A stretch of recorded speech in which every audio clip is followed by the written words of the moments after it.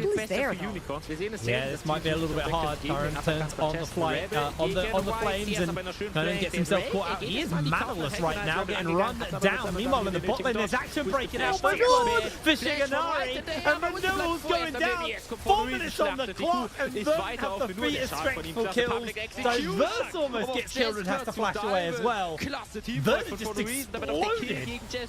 Okay, I think it's safe to say right here for Rich Gang again, they had a whole sort of renewal of their team, no pun intended right here from the jungler as well. They bring in the rookies. However, if you look at the names over on Burden, people you probably recognize. Very nice hook over. And again, reminder, when Leona steps up into a full Varus and a Nautilus is around, this is some tough stuff right there. Senkach, of course, a veteran in his own right as well when it comes to the high games. He played in ULCS back then. LEC stepped up, stepped down in the ERLs as well. He has been a over the place. However, he has primarily been a very, very strong mid laner. So I feel like take nameplates off.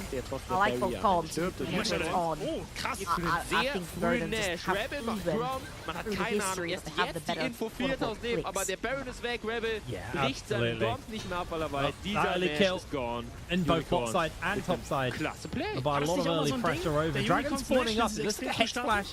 Potentially coming in. Nodu not going to close that wall though and get onto Shiganari. As Riven's actually being able to hold the wave here, so that's going to suffer! I mean, it's a 1-for-1. Tayron crashes the wave, so Conan's the one who's going to lose out off the back of that one. Nice play. That was the brute force right there from Tayron as well. Establishing some dominance on the top side of the map. He's going to solve the one.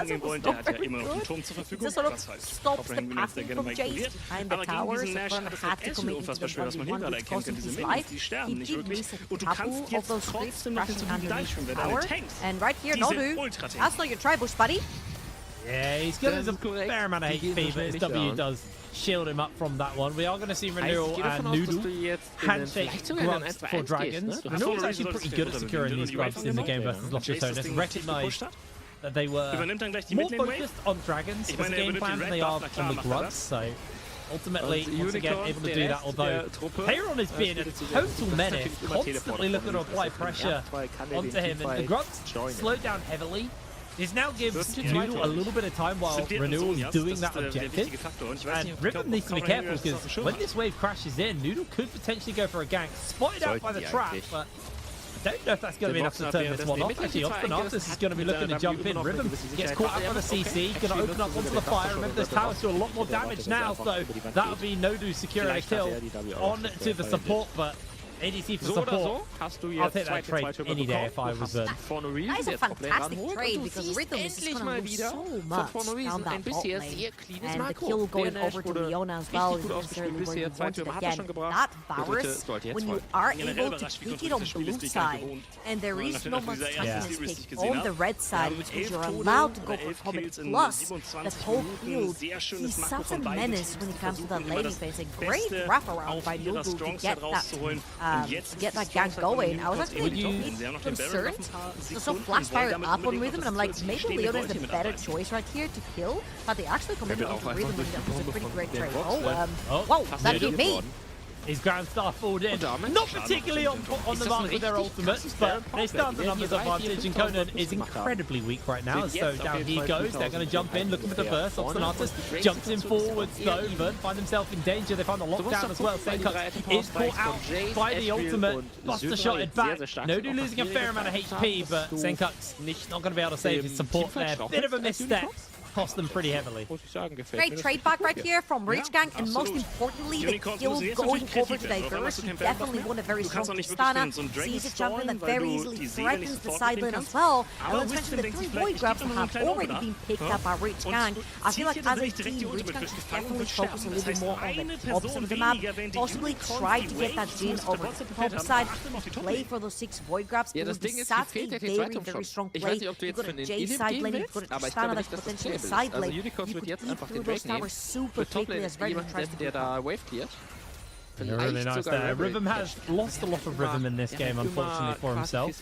in caught out underneath that tower, the wave crashes. Shiganari pretty substantial lead over him, and even with the Swifty struggling to dodge the poke coming out from Shiganari. It's rated I can't remember the name of the item now. So rated Duck, yeah. That is the name of the item. Gonna give him a lot of early damage. Done a fair amount of poke already. Is Renewal predicting a potential dive here? Is just hovering about Nodu. Smells a rat, but that rat is going to catch him with the chains. There's the lockdown. There's the CC chain. W just swayed so much damage though on Nodu.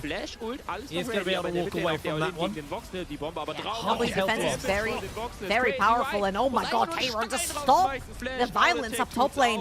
Gonna throw the carpet one more time. Has had Conan's number this entire game so far. 1,000 gold in the lead, 2-1 and 2. Has picked up skill caps as well. This way, a bunch of that damage coming through. And as you can see, Senka's already on his way. Super low in HP for Conan. No, he's coming between worlds. Thrown down. Senka secures the kill. He's giving me a nice little pick there. Shiganari actually finds himself in danger. Has the cleanse, has the flash. They're gonna look for hooks. Everything just goes a little bit wide. It feels like a bit of a warm-up game. Everyone's kind of missing their major skill shots. Shiganari having a cleanse and flash though, because he missed that. Pretty costly price. Flash and a cleanse right there, Burnt. He'll be fine for now. 1 minute though on the clock for the next Dragon. And Verda definitely want to secure that one. I feel like especially when you're playing Team Maokai and Leona, losing your flash and your cleanse could very easily be a very steep price to pay. Reach gang, as you'll see, after the resets onto the map. 50 seconds enough for the next Dragon, and Diverse, but I've taken a very deadly W forward. That was incredibly dangerous for him after bust a shot Noodle out. They go for the spear, and Noodle finds the mark. Beautiful shot. Diverse hasn't been having a lot of fun on that 1v1 versus Senkax. Overextends right there. And as you can see, Richgang were actually starting to play for those 6 void grabs that we stated earlier on, but now Renewal is going to have to smite one and get out if he can at this point. Conan does a fair amount of damage to Senkax, but Q's going to come through. That's going to be the proc on the passive. Spear goes a little bit wide there from Noodle, and Conan actually able to survive. Verdant are going to pick up these grubs though, deny the stacks, and also get themselves a little bit more power. But now, Verdant in danger. Chains go very wide. Shiganari in danger. Diverse able to secure the kill. Nasus dodges away with the deadly flourish. There comes the slow into the Zenith Blade, into the dunk. Richgang fire back and get himself 2 kills on the bottom side. Double kill for Diverse as well. 3-1 on the Tristana. Very nice punish right there from Richgang. A nice TP from Diverse. A little bit of a, what do you call it, a redemption arc for that Tristana play in the mid lane. I feel like, oh, hold up. I'm gonna hold that thought. He's dead. Oh, they speared the wrong bush. Oh, Noodle. They got the kill though. Let's have a look at it again, though. Again, Tristana just spawns on the map right here. Shiganari looks a little bit too far forward. Remember the flash and the cleanse that he was missing? Again, played into a Leona plus a Maokai. This is what you end up playing through, and I feel like this is a pretty good engage done by Nodu right there to capitalize on the 2 missing summoners of Varus. However, the Dragon has been started. Senkax pressuring that bot lane. We've got Shiganari pushing that mid as well. Now, Noodle taking care of that Dragon. See, obviously, Natus, he's pushing his body to stop Renewal from getting in. Dragon's gone. Come with a heavy price though. Obstinitis will lose his life. Senkax able to jump away. Support, man. Oh, yeah. Not a very heavy price. That's what they're there for. To die for dragons. I mean, they're 1 stack of feet strength, so it's actually nice here for the side of them. Riven's going to open up to try and get onto this tower, take a plate or 2. He's got 4 grubs, so he's going to do a fair amount of damage, but Senkax is thrown down the between worlds. Continues to chase in, chains are coming slow. There's going to be the good slow. Lots of damage onto Nodu, but once again, that W on the Leona, really, really solid at just turning off the burst on the side of Verdant. I'd have to say Senkax is all over the freaking map. That curtain has to open. That's for Rhythm to clear. However, Diverse again. He's in danger. Noodle will get another kill under his belt. 5-0 on the Pantheon. Du läufst so Archer probably laughing manically in the distance. Reinzurennen. Ja, das kennen sie ja schon. Haben sie eben gerade auch schon gespielt, ist ja kein Problem. It has been such a rough game for Diverse. I feel like he's been struggling to find his footing in terms of how much he can pressure that mid lane without necessarily having a lot of vision. And I'm struggling to find words to make this seem constructive, but I feel like he's missed the mark on the map, on the resets, on where to play aggressive defensive. I feel like every single time Rich Gang for a play, Diverse is dead. Every time there's a play being done on the other side of the map by Rich Gang, it's very successful. Diverse gets caught, and pretty much every sort of attempt Rich Gang has made on the map, if you lose your mid laner, who by the way has most of the kills on this map, and he's the most head in the team, it's not gonna pan out to be the best right here. If you look on the top side of Verdun, the champion absolutely insanely fed, and Spencuts being an absolute shadow of Rich Gang all over the map does not help Rich Gang make those plays.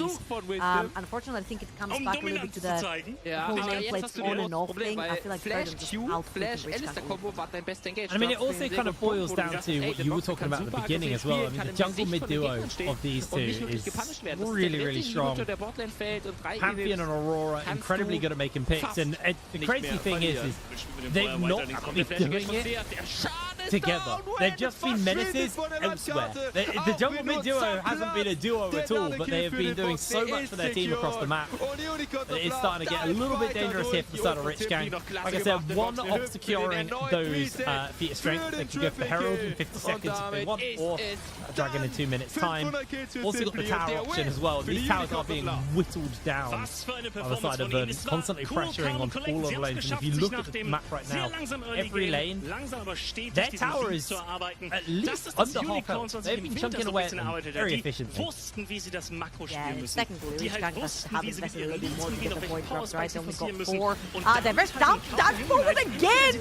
Surely Not where you want to be. Caught by the slow. Is going to get hit by Noodle. Just flushes off him.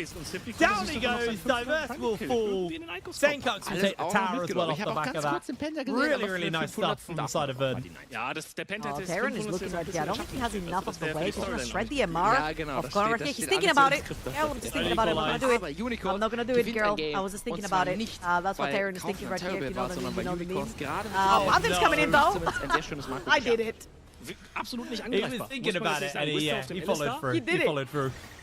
And mid lane's falling as well. It's a disaster. Ich wollte deine Bewegung gerne einfach als GIF haben, ohne Sound. This is unfortunate for Rich Gang. Like you said, absolute disaster. Every lane also jetzt hatten wir crumbling schon aside. viele Bilder von Pixabel von 2020. Jetzt gibt es ein neues so good with this new roster. Noodle on the Pantheon. Großartig, dass die Unicorns scheinbar playing an incredible game. It's a return. It's a return from a player we haven't seen for a hot minute here in the NLC. And a really, really good return to the league. Das war ein schönes League of Legends Spiel. You couldn't ask for more if you were Verdun right now. Is that a Storm Surge in the inventory as well? Senkux going for min-max damage right there. 100% to zero someone. He's going to have his chance down the bot lane. He has to be careful. Noodle is lurking around. Very easy to follow up with Noodle on the Pantheon, right? You hope the semi-global is there. Terran onto that TP super quickly. And if you look at the inventory of Terran as well, very respectful place. Straight into the Seekers. You get a lot more armor through that. If you look over on Rich Gang, primarily the damage profile is AD to stun and Jin, Jace. So anyone who's been sent onto the side lane versus that Rumble is going to have an AD damage profile. Seeker Summerguard, not only does it help a lot in terms of like a 5v5 skirmish, if you want to play around the Dragon or around the Herald, but it also really helps through that laning phase. And again, I want your eyes on the minimap, look on the top of the map, Obstinatus and Senkux holding hands back to back again. I just love the way Verdun is playing, and honestly, I'm really happy to see this sort of form coming through from Verdun, because I was looking at this group for a lot of Stratonis, and traditionally, there wasn't a team that sort of popped out to be their biggest opponent in this group. I think Verdun could potentially have a chance. I really do. We got a few ranking of the teams. And I know a lot of people had a very different ranking from me. I put Verdun second. I had a lot of faith in these guys. Top 3 sind, aber obviously lost to Tennis first. Irgendwann muss es klicken. Vielleicht muss man einfach den Stil ändern, also was für eine Team-Comp man spielt und in die richtigen Personen reinspielt. Weil zum Beispiel Noah hat ein gutes Game gehabt, ne? Der hat Toplane dominiert, aber das My war's auch brain schon. is Er hat die actually ersten 15 melting right now. It's Minuten falling out my ear while den I'm Weg talking. angegeben. Well, aber dann halt Tyron draus machen können. has been pinned into the pit. Has the flash? Yeah, he does. He's going to go over the wall. Are they going to be able to follow up? Looks like the answer is no.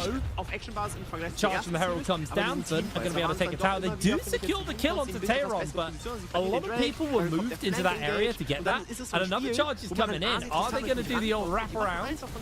Nope, they're going to just chunk onto that tower. Shiganari not really feeling the threat throws the change of corruption out. There's the burst! Grand Starfall comes in. Rhythm forced to use the barrier, but Nodu goes down.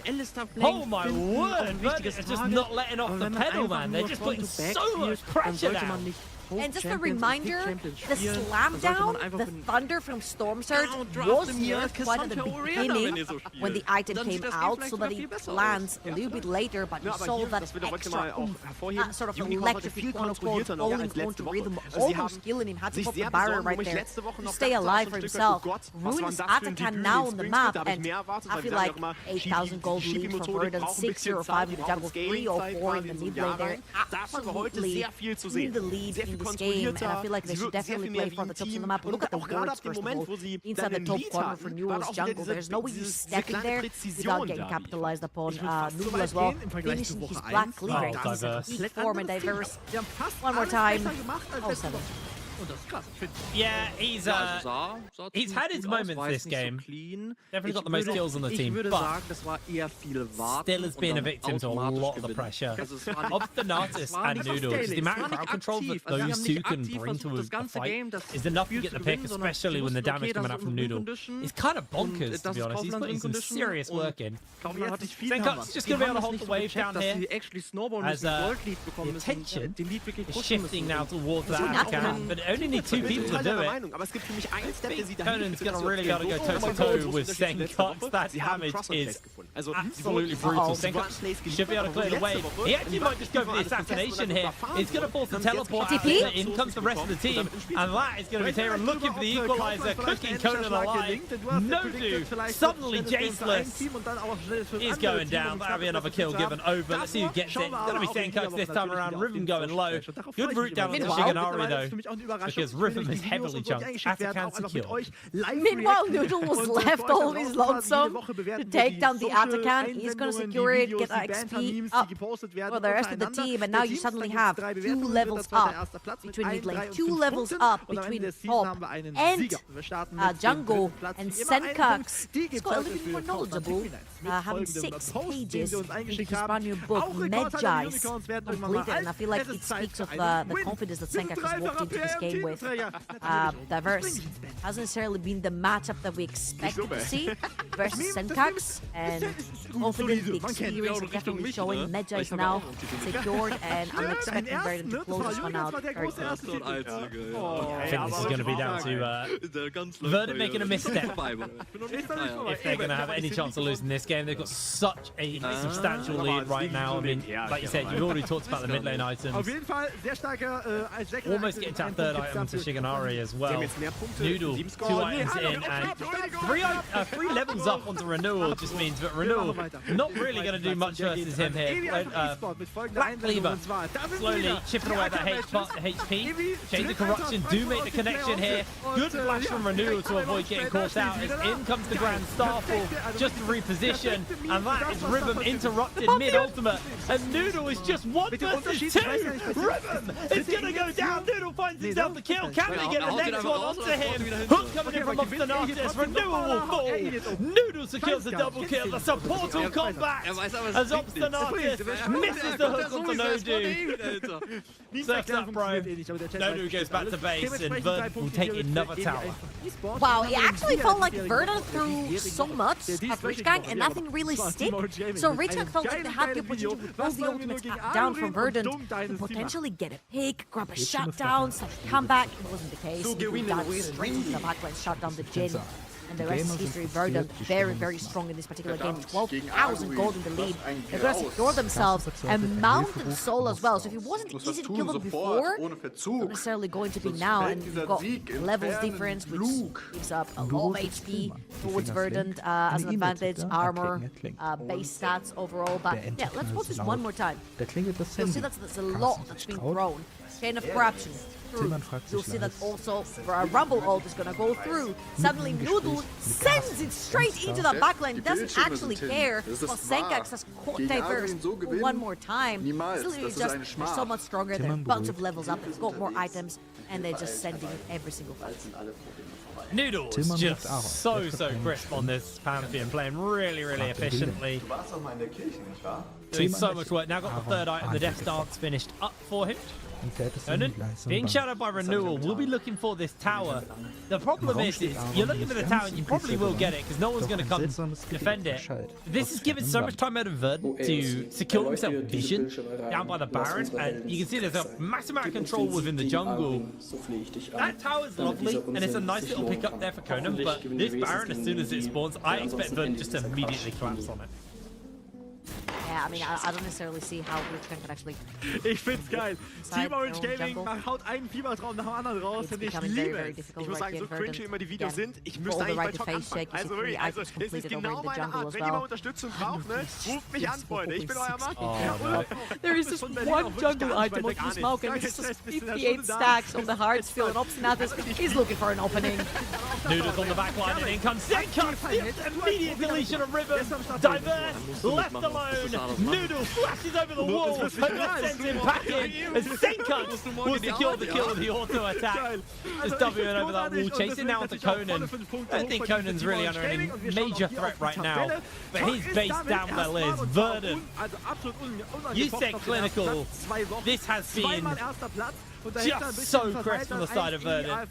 Inhibitor goes down. They've got the death timers for a couple of members coming up, but I don't think Baron was necessary. Verdant been able to take down tower number 1.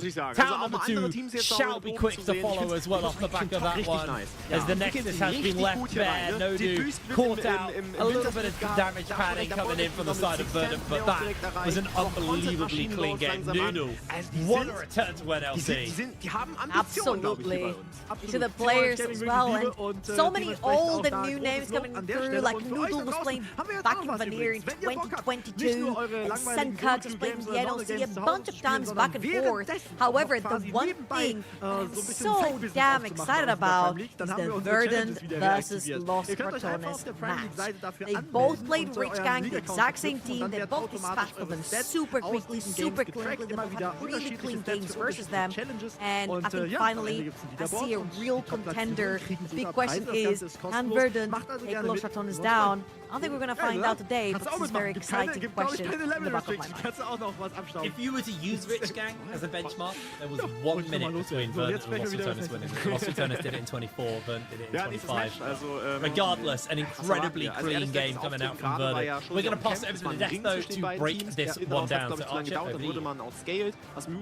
there wasn't a single Verdant moment. This is clean. This is it's a new page. I'm enjoying this. This team is looking sick. Okay, obviously, Pantheon, yada yada, Noodle. You brought it up, Solari. You talked to me about Noodle.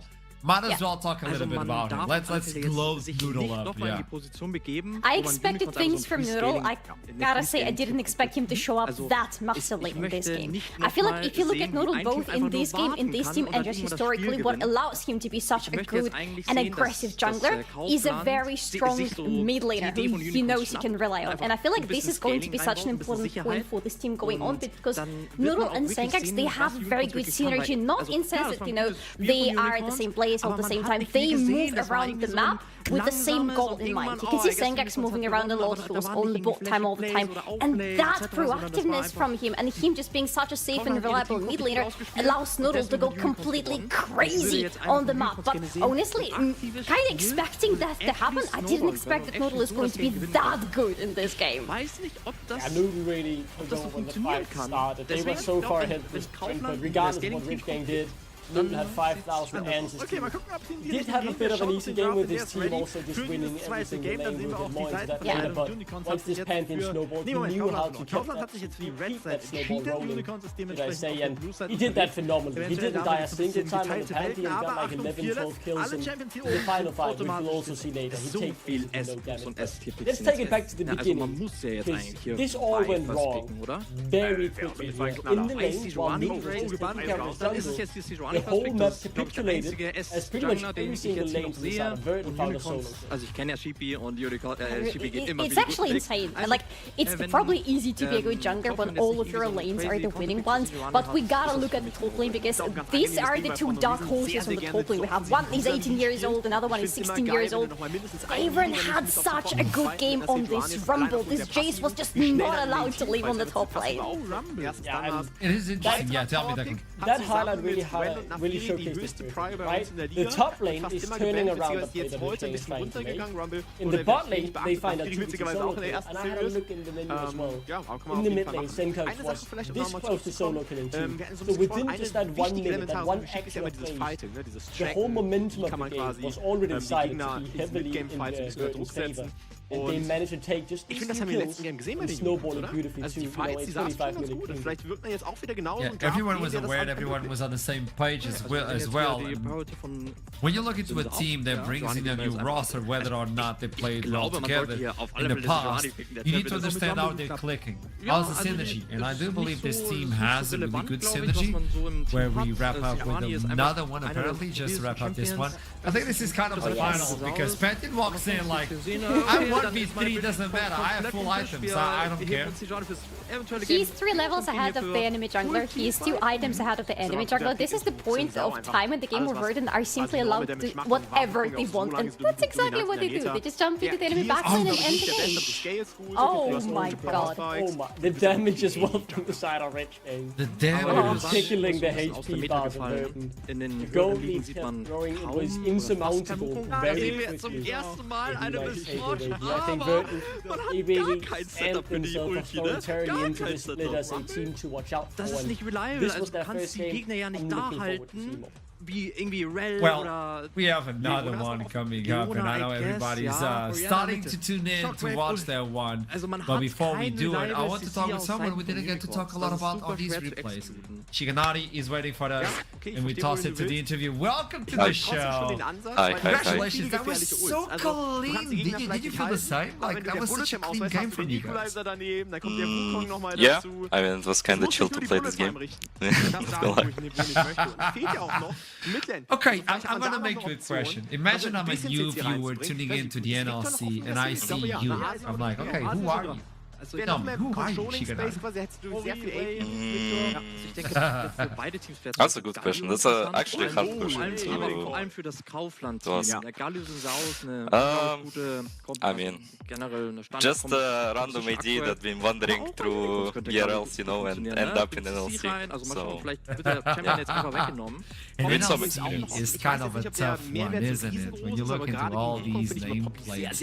But it looks like your team is oiled. Like, the synergy is there. How long has this team been scrimming? Can you tell me? Well, you wanna guess? First, you wanna guess? Oof, I have 2 answers for that one. Either like a month or 2 days. Neither of them. 4 games.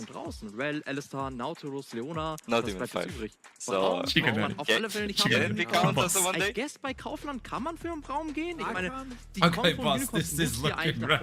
I'm gonna make you this question. I made this question in the past for the teams, and I'm going to do it to you. Obviously, this is a rough one. Imagine you and I, like, we're going out, and I see a friend of yours, which is your team, Verdant, and I need you to introduce me, that team, as a person.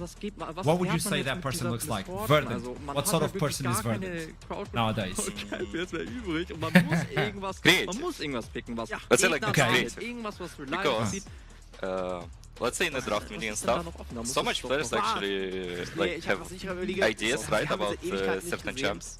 So it's like all over the place a bit. So it's like creative, you know. Okay. What is your main goal in split? Because you have a lot of experience. Your name goes around the ILs just as the same. That's the main goal. You know, finals in Copenhagen Arena sounds a bit juicy, you know? In front of the live crowd, LAN event. What could be better for a pro player than to attend the LAN event? Support, so, ja. Good start. That would look clean. Es ist nicht optimal gelaufen, Anything you would like to do for Exceeding Stage, because next Wednesday you're going to be playing versus LR. Galio hat zumindest nochmal diesen Follow-up-Taunt oder kann vom Himmel kommen, wenn der Wukong drin ist. Aber sehr viel Verantwortung liegt für mich wirklich auf White, dass der den ersten I expect at least Bloodbuff fighting, all the fighting. Yeah, it will be good. Noch schlimmer. Yeah. If you had to tell me one aspect, this is the final question, one aspect where your team right now could surprise LR, what would it be? Deine Backline geht und seine Combo da reinhaut. Top. I think top. I think Darren is like, he didn't play a single game, right? If I'm not mistaken, he's like full rookie. I think he will surprise everyone. Toplane hat man den öfter gesehen, tatsächlich in den höheren Ligen. Also, aber Vladimir Mitte, I got some really good answers. Shiganari, it was a pleasure to meet you. Congratulations on this game. I really enjoyed this. I hope to see you again. That was a lovely conversation, boss. Yeah. An den ganzen Draft was geändert für See ya. euch? War der jetzt der X-Faktor? Für mich tatsächlich schon. Also er muss natürlich beweisen, dass er funktioniert hat, aber wir haben die Probleme These are the personalities I want to meet. engaged. Yes! When he said Bloodbath, I'm like, oh, Solid is like, That was a great start for them. I want to say right? That is a way to announce yourself. Selber says they've only scrimmed 4 games. Und dann die Gegner in dich Like that, it looks like they've scrimmed together for quite a while. I'm gonna be honest, and from what I heard behind the scenes, K-Ron is really someone to look out for as well. In terms of how he's performed in scrims, the few they've had, and you know, and how many teams wanted him to join. I was like, okay, I hear this story too many times, a bit like Exo thing, I'll wait and see for myself. Yeah. I mean, in a team with someone like Senkus and Newton, who all have brilliant games, we're sitting here talking about the 18-year-old Turkish top laner, who, you know, played phenomenally all game, and I think that is fantastic. Imagine having Senkux in the team, facing LR, and you say the surprise will be the top one. Besser als Scarface. Ich habe selten Analysten so leiden sehen. That's phenomenal. I'm looking forward to it. It will be a fun battle, and I'm looking forward to see if they can go toe-to-toe, because LR is really the benchmark. If you can back up with lots of tones and make it a close game, well then you're Then you know Denmark could be actually a travel, could be a journey, could be a vacation. I don't know. We could go to Copenhagen, but we're going into a small break before we head back into our 4th game of the day, which is going to be LR versus Venomcrest. Venomcrest, the snake, looked really menacing, but the Reds have proved once again that they're not to be trifled with. So I'll see you soon. Aber wenn die fällt, ist das okay, das ist wie ein Gym. Du verschiebst dir einfach deine Frontline so weit nach vorne, dass deine Backlines, also der Backline-Lifestyle einfach schlechter von Copenhagen Green. Warte mal, du verschiebst deine Frontline so weit nach vorne? Du spielst quasi eine Backline. Und Vladimir, wenn er auf die MF draufgreift, ist so isoliert, dass währenddessen der 4-Mann-Korb von den Unicorn seine Backline gut auseinander. Ich bin verwirrt. Ja, das waren zu viele Backlines. Ja, das stimmt. Gut, also wer ist jetzt besser? Ich sag, der Vladimir macht nichts. Der macht nichts? Ich sag, der macht was. Aber er wird im Early Game die ganze Zeit reingepusht. Das heißt, Simply kann die ganze Zeit über die Map roam. Und das wiederum heißt, Botlane gewinnt. Ich meine, das Matchup ist vielleicht gar nicht so angenehm. Vladimir ist vor allem deswegen in der Mitte nicht gerne gespielt worden, weil er den Early Push von vielen Midlane-Mages nicht matchen kann und die Reichweite. Aurora hat zwar ein bisschen Push, aber auch nicht die größte Reichweite. Du kriegst zwar immer wieder diese Short-Trades reingedrückt, die echt viel Leben abziehen, aber darin kannst du dich ja regenerieren. Deswegen sollte die Laning-Phase eigentlich recht fein sein. Ja, könnte durchaus funktionieren. Aber ich habe trotzdem das Gefühl, dass Simply sich immer als erstes lösen können wird. Aus dem Midlane und dann dementsprechend eben die Karte besser. Mit White, bestell dir vor, das kommt so eine fette Vladimir-Ultimate auf 5 Leute, der Dash da rein. Alle kriegen Damage, nur hat Seas vorher einmal R gedrückt. Ja. Keiner kriegt Damage, weil alle ein Magie-Resistance-Schild bekommen. Ja. Ich finde das immer klasse, wenn man merkt, du bist schon ein bisschen länger dabei mit dem Magie-Resistenzschild und ich denke mir, wir sind im Late-Game, bevor dieses Wort fertig ausgesprochen ist. Ja, das stimmt. Was hast du denn gesagt? Magic Damage Schild. Ach so, weil das so viel kürzer ist. Da hast du einen Punkt, ja. Da hast du tatsächlich einen guten Punkt. Ich weiß auch nicht, aber das ist, weißt du, ich verbinde auch einfach diese deutschen Spellnamen mit früher. Magie, wo ich das nie gelernt habe, Wolkendrachenseele und so. Das war, glaube ich, noch ein Jahr vor mir. Die Wolkendrachenseele? Generell deutsche Namen. Achso. Aber wir können die Zeit zumindest nutzen, um noch mal ein bisschen darüber nachzudenken, was denn abseits von Wladimir, über den wir jetzt natürlich sehr viel gesprochen haben, der Plan von Kaufland ist. Weil ich mag eigentlich die Botlane mit Corki und Rakan. Der Rakan sollte gemeinsam mit dem Rebel, also mit dem Sensao, auch, denke ich, immer recht gut playen können, also spielen können. Also eigentlich haben die Unicorns 3 Winning Lanes. Das heißt, für White ist es recht angenehm. Wenn er jetzt kein Wukong wäre, wäre es noch angenehmer, weil dann könnte er sogar aggressiv diese Lanes ganken. Aber Mitte kannst du nicht angreifen, das ist ein Vladimir. Botlane wäre eine Möglichkeit, weil MF und Galio machen einfach extrem viel Schaden im Early Game. Und wir sehen, White ist auch zur Stelle, er kann auch ein bisschen mehr Schaden dazu bringen, nur Diven ist halt ein bisschen schwierig. Oder gehst du tatsächlich für den Dive? Das ist ja crazy. Ja, es ist mutig. Es kann durchaus nach hinten losgehen, aber mit dem Galio kann das durchaus funktionieren. Der Taunt auf beide hat gesessen und in der CC One-It-Ist Wisdom.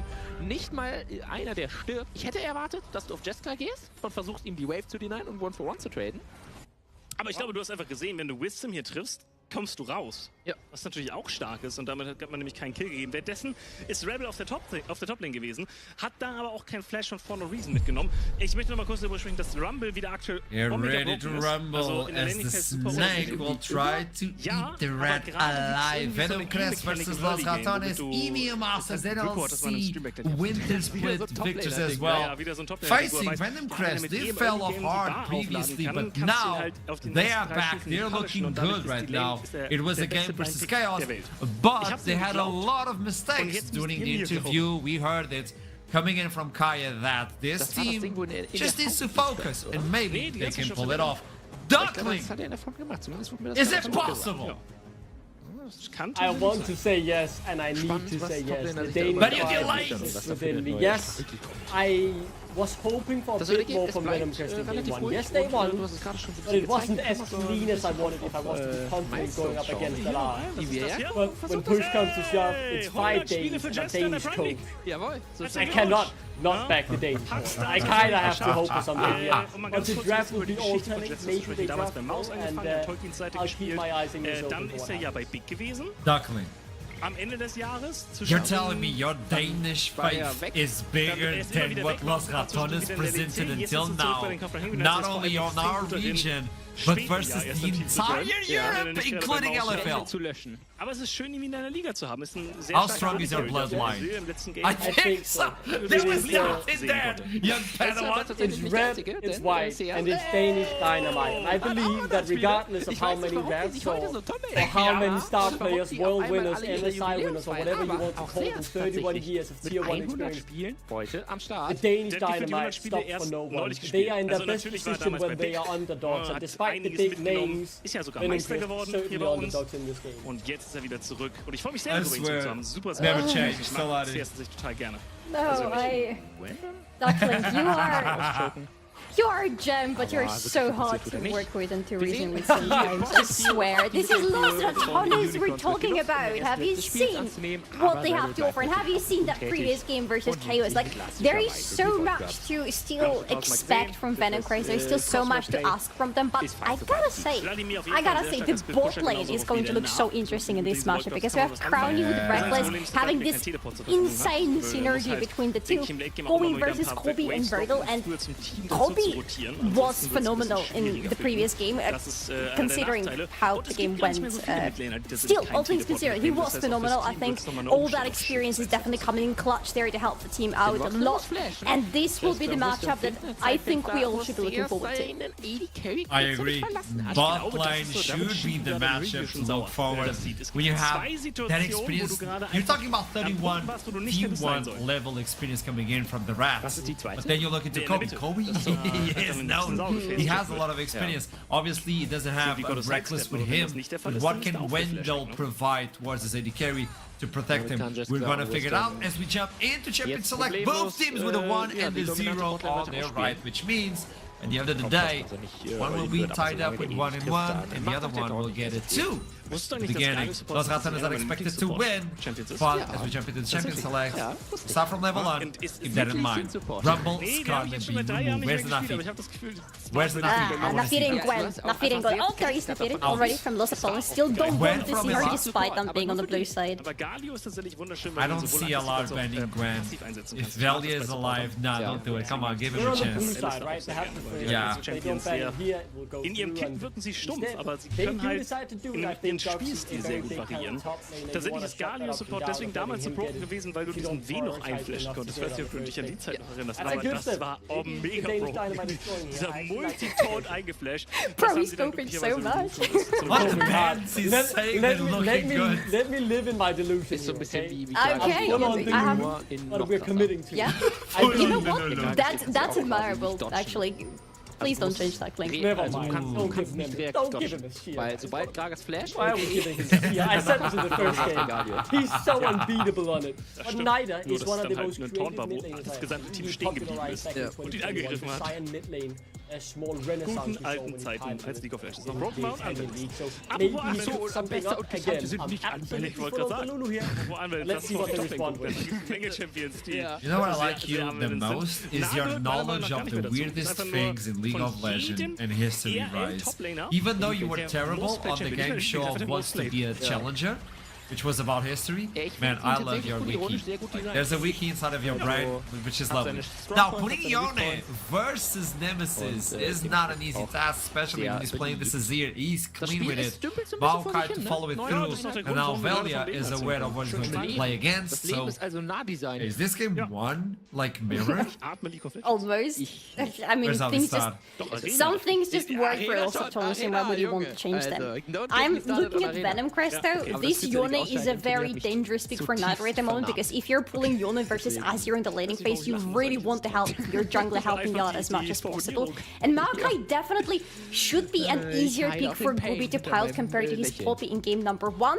Still expecting to see something more from Gubi after the first game, but he just lanes Pop, so we'll see what else he has in his pockets. And I am so jealous of you, Archon, right now. This is the third Pumpkin we're seeing today, and still 0 Swains that I've seen on the draft. I'm feeling I suffered so much until this moment, you know. The hardships provide good times. Wait, what? Really? Die Wukong-Ulti ist zum aktuellen Zeitpunkt einfach zu stark. Duckling, you know it. Dass dieses Objective einfach kampflos abgegeben I'm feeling more and more uncertain over here. The Pantheon has been so strong today, especially if they get ahead early. I mean, lots of shows, they won't be running it straight back to what they did in game 1, but the two main carries remain over the same. Wir werden erneut für Simply Poke und vor allem Wave-Ulted, weil das ist immer noch die Schwäche, die ich eben angesprochen hatte. Mir sie nie Push-Bio. Dann sein Tool dafür wenn die Wave killt, vor allem muss er flashen, dass Simply hier nicht so gehen kann. Auch von nutzt seine Ult, um die Wave zu clearen. Man könnte meinen, Wave zu clearen ist wichtig. He's questioning it. He's asking for help at this moment. Just halfway to the draft.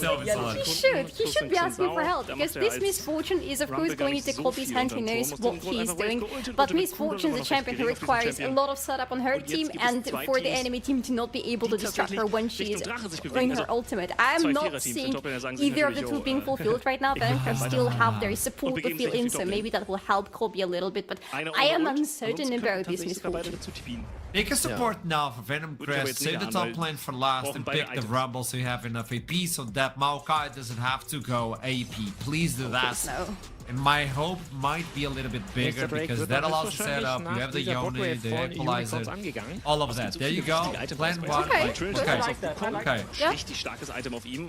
Leandro ist fertig auf Simply, der macht damit mit seiner Ulti mit so einem AOE Burn-Effekt quasi das gesamte gegnerische Team. Während allerdings auch Rebel Divine Thunder hat. I really like that pick. I think it really helps them a lot to have a bit of the wombo combo. If you fight find the right team fight, you can definitely have an angle now. It starts, you know, funktionieren tying the gerade knot im around Teamfight the richtig gut. competition that Venom Crest wants to build, and it's starting to come, kann man da you know, durchaus clearly out to me. mit der Unterstützung von starting Wisdom to vor believe a allem bit more. für Maybe eine we sehr are starke back, 2 gegen baby. 2, This is the way of esports, right? So quickly up and down.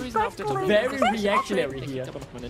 But sadly, Gragas was left open. I said it in game 1, I will say the same. Wir He's merken, so impeccable on langsam aber it. sicher Cyan, wird es spannender then in nothing needs to Richtung be said des there. It's zweiten bound for Breaks. Cyan. So nah beieinander That waren allows at least the misfortune to be left untouched during the channeling, because one of the concerns for Vel'Koz was the Gragas. Now misfortune can channel it. Okay, now, okay, it's locked in. Solari, final thoughts. I was hoping for Witchgang to be the team that is going to not be playing around Baus in game number 1, of course, to be honest. They weren't. Venom Crest is my second pick, so hopefully they will have something else prepared in their stakes. Looks good. Do you have it in you, Duckling, right now? You think it's the Venom Crest, the Danish powerhouse, or whatever you're talking about? Yeah, okay. I like the Nah, and I will say this, right? I might have been a bit less confident. Will noch mal seine Passive abbauen, aber auch das klappt nicht. Schöner Trade und gutes Fighting der Unicorns. Trotzdem, die Lebensbalken sind zu niedrig, die Reset-Timer von Copenhagen United zu gering, sodass sie den Drachen nicht machen können. Und es sogar so sein könnte, dass tempotechnisch Copenhagen United vielleicht sogar sagen, sie können diesen Drachen bespielen. Denn die Spieler von Unicorns sind komplett in der Basis. Aber schauen uns dieses mechanische Wunderwerk an. White wusste einfach, he was ready to go off on the Copian take. Trouble has been replaced by a curse to doll. Everything about this is so cursed, man. That is so funny. That is honestly shutting Duckling down before he could take the most coach take ever. He couldn't even say a single word. Mechanisch fantastisch. Also hier he didn't even get his jacket off in time. We just cut him off before he could say a word. We couldn't even hear the D on Denmark, you know? Like, we didn't even get the essence.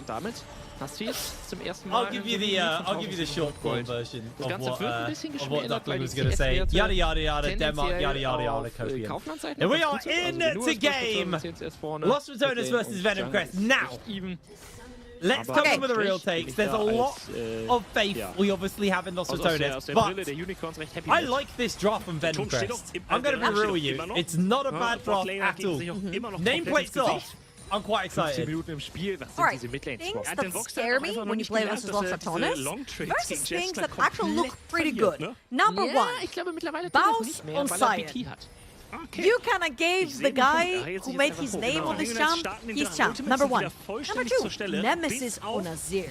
Very damn scary. I think he's so confident on the champ. And I took a little bit of analysis about the ego of Nemesis in a very good way, as he's like probably one of like the best laners we have in NLC, and a lot of people agree. And the LEC as well. He's very, very strong in terms of lane phase.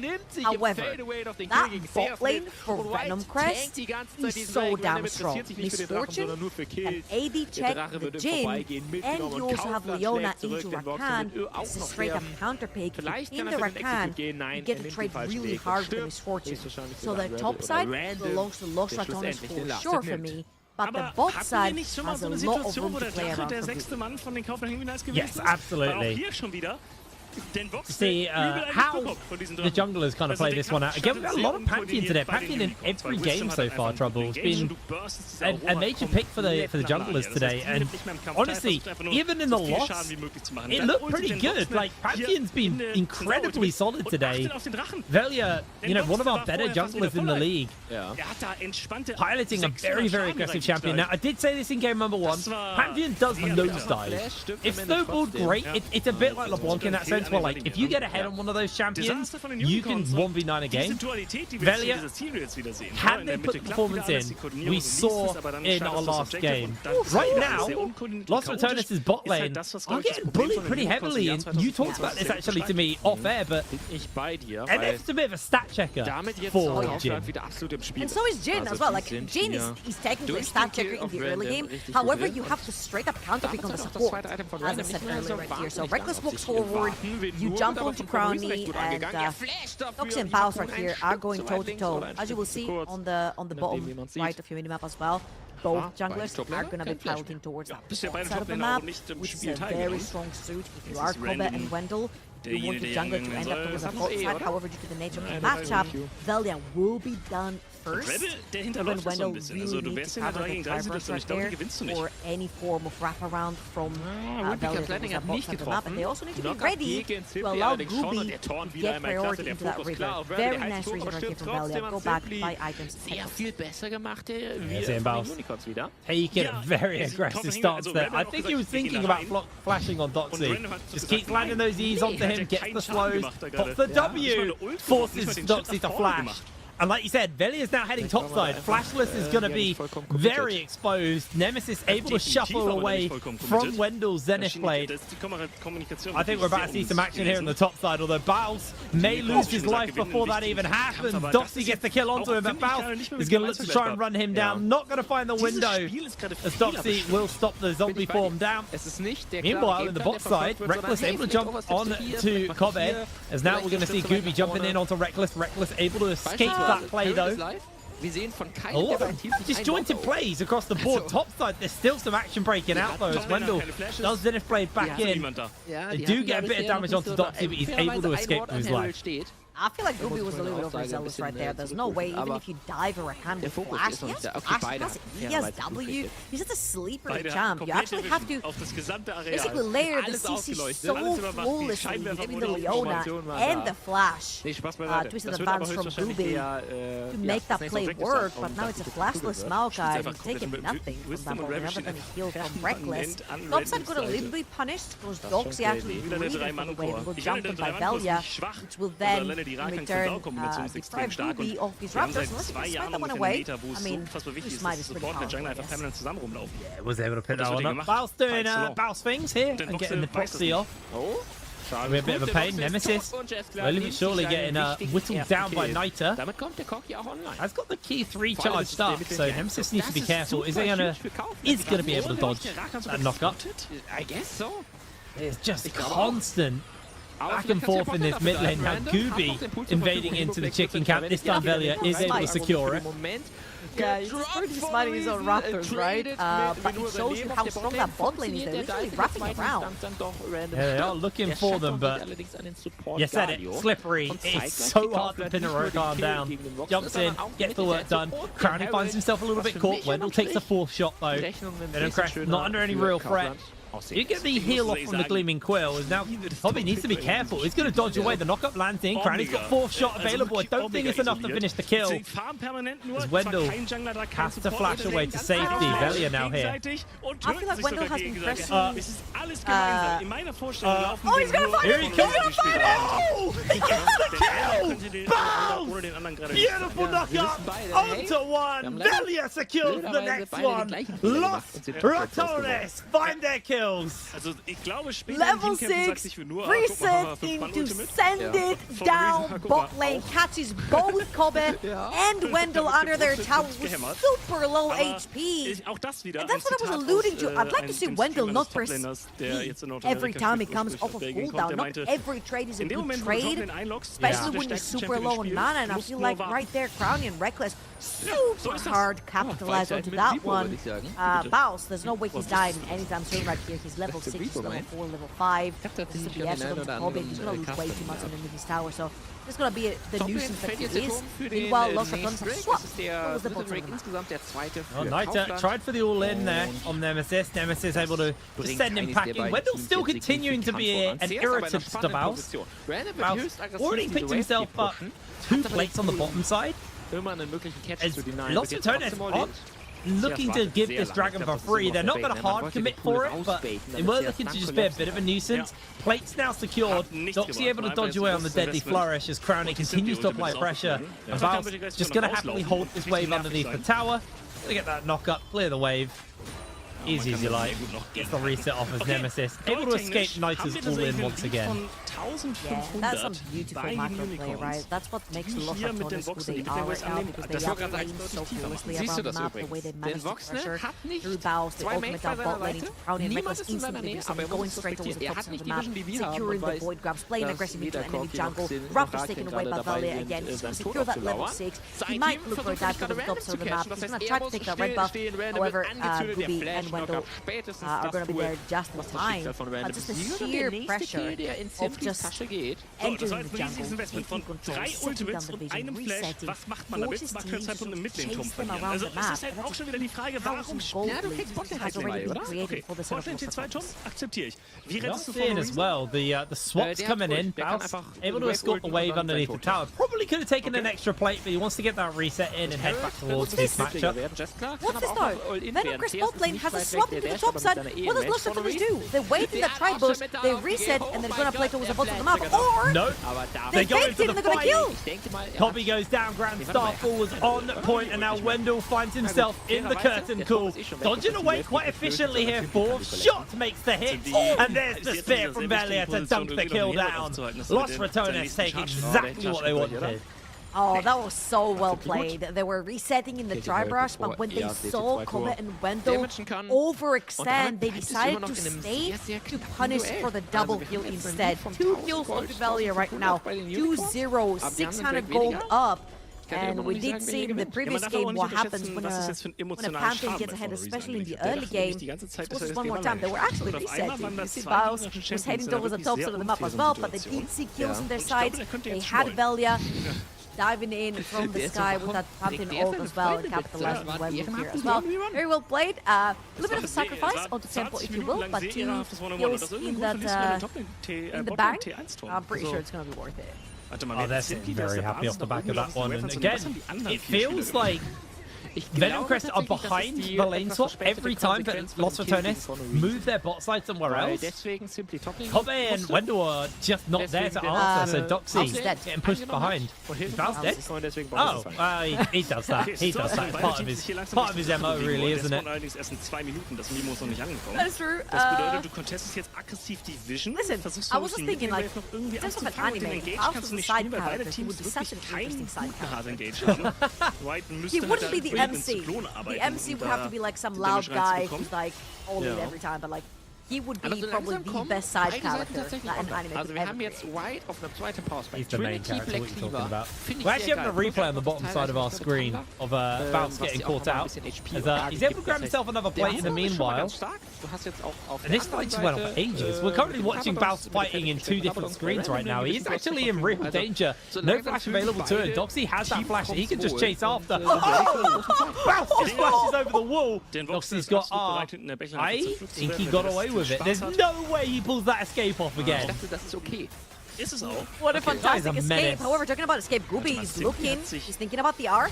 Brownie has that cleanse, has that flash, he's going to get caught out, Xenoplay comes in, there's the bullet time, he's going to get cancelled out. 3 ultimates for a flashing cleanse. Wow, that was literally the tip of Leona. With that tip right there, just about off. And it's not going to result into anything. However, the very crucial part is that a minute and 20, again, played Jin into Leona, Yone, and Maokai not having flash cleanse. Really, really costly. Let's see. Venom Crest are actually going to capitalize. The reason they're going to coming through. 1 minute on the map. And I'm seeing Wendell will head towards the top side of the map. They could potentially look to play for the void grab to not take 6 away. Los Ratones, with Juno Baus on the side lane, and what you can do, giving 6 away, your towers are going to start really getting. Looks like everybody's coming in though. Crowny and Reckless have gone for the resets and are looking to move over. I think Venom Crest is just going to have to give this up. The question is are they going to get that second dragon under their belt? This grub cap is going down so fast with the Azir in the area. They probably have time to move over in time. You can see that Crowny and Reckless have just redirected their appearance and moved over towards that mid side so they can pressure here on the bottom. Try for this dragon number 2. This will be the feat of strength upgrade for the side of Los Ratones if they can grab this dragon, and it looks like they're going to contest it. Yeah, absolutely. You need to play towards that bot side of the map. You've got Bloodthirster onto Kobe, onto this Misfortune. Summoners up and available. Unfortunately, you do not have item for Nitro, which is weil sie einfach über die Range super gut arbeiten können. Really makes Yone what he is as a champion and makes him super strong in the spike is great. At that one item, you can start trading, you can start diving backline. However, it's not going to be the case from the other side. Los Ratones, you have their first items completed for everyone joining. Faust is going to push down that wave and head towards that bottom of the map. So it's a 4 versus 5 in favor of Los Ratones, and Doxy has got a long way to go until he reaches the bot side. That's it. Scooby's caught. Call comes out, and that's going to be the shot to secure the kill. Reckless interrupting onto Kobe. There's the shuffle back. Caught out by Niter. They trade out, but Bounce finds the knock-up. Wendell's low. Kobe's low. Crowley secures the kill. Good little interrupt on Reckless trying to jump in as the Grand Starfall makes its way over. Can they find their mark? Niter trying to get a bit of additional damage out. It's not going to be enough to secure a kill, but Los Ratones will get the dragon off the back of that one. The tempo is very much theirs. Yeah, and I just want to give context right here. That was a Yone with no items, and he looked super scary. Imagine if that was a play for Ricky Niter could potentially change how this fight went.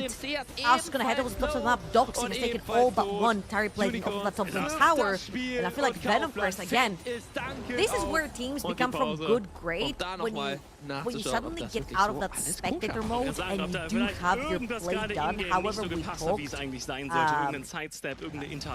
the players before as well, and we don't necessarily know how much practice they've had together as a team, particularly from Venom Crest. All 4 Terry platings are going to go over to Doxy onto that Gnar behind him gold steal for Doxy.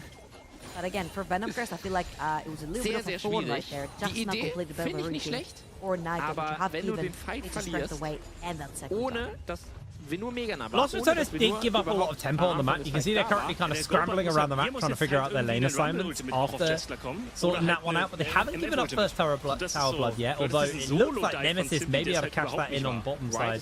Niter's been interrupted on his way in to the lane. So they are going to back off though. Too many people starting to collapse towards that bot lane and towards Nemesis. So Faust under fire. Doxy will be able to finish up this tower nice and easily. Just going to quickly get a chunk onto the wave, force it back, and Doxy can't take the tower yet. Yeah, a little bit later here from Venom Crest, trying to take some control of the jungle, but I would love to see this when the dragon was actually up. They're looking for a Hex Flash onto the Jhin. Oh, Crowley, he's got that cleanse. He's had to use it already inside the bullet time. Finds himself in danger, but Wendell chunked out. There's the deadly flourish. Curtain has been called, and Wendell has been sniped. Beautiful shot coming in from Crowley. In comes Reckless with the 2-man knockup. Los Ratones are just so hard to catch out. Crowley burns his cleanse, but most importantly, gets out of dodge alive. And what an unfortunate event, the twisted advance and went right through the bullet and killed Wendell.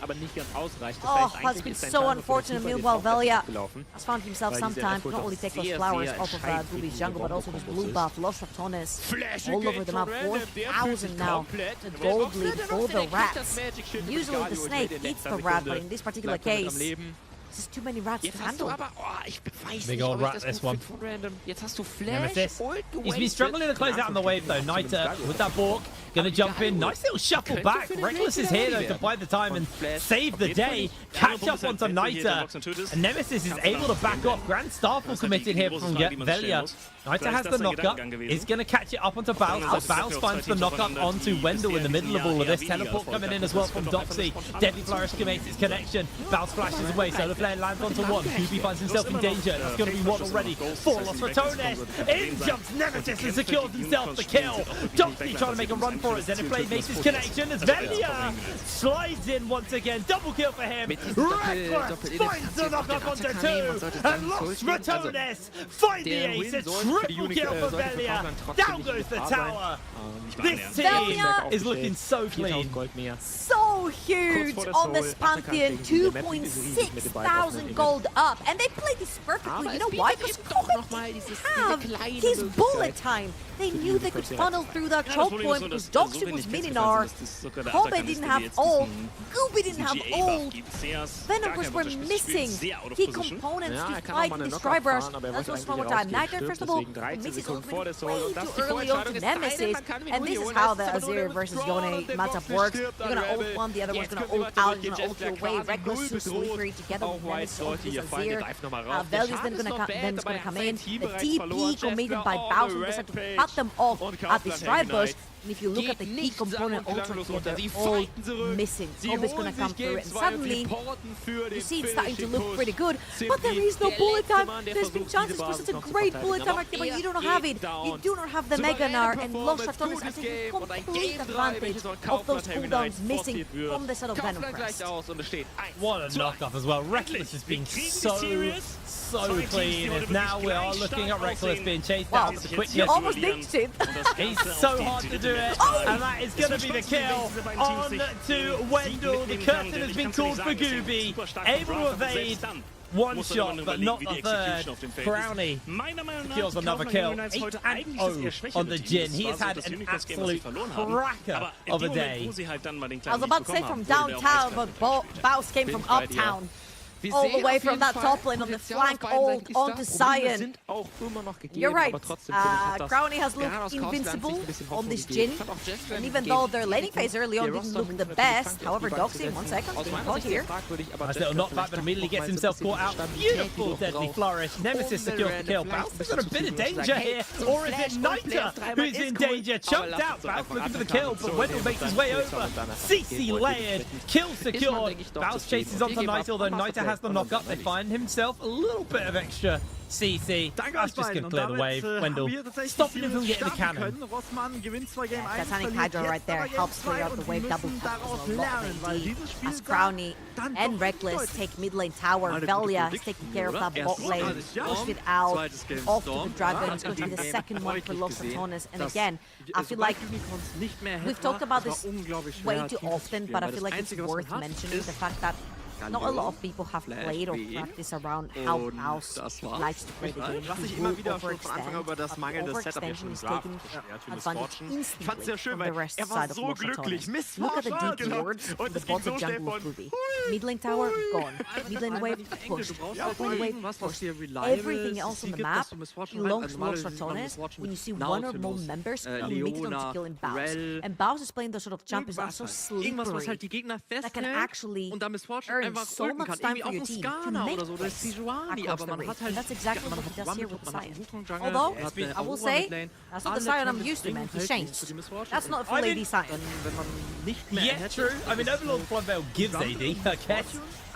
So they are looking for something. Velia actually finding himself a little caught out, puts up the W. There's going to be the knock up onto multiple members. Curtain Call comes out. Bullet time kind of wasted. Baus teleporting in. They find an interrupt onto a couple of people. That's going to be a good shuffle back as Nemesis scores the kill. Grand Starfield forward. Velia jumps in. CC's too thick. And Los Ratones. Jetzt habe ich's. Amumu Support. I mean, we're not surprised, are we really? These guys have been so clean. Oh, Kobe caught out, deadly flourish, instant turnaround, and he is popped by Baus. Doxy gets the transform, gets the knockback, Crowny four-shots him into the ace. Yeah, Los Ratones so dominant for yet another game. 2-0 most likely on the day, and that's what you're expecting, right? Winter Split champions, EMEA Masters champions, coming through absolutely breezing through that day one. And let's watch this one more time. I feel like there's so much miscommunication going through for Venom First right here.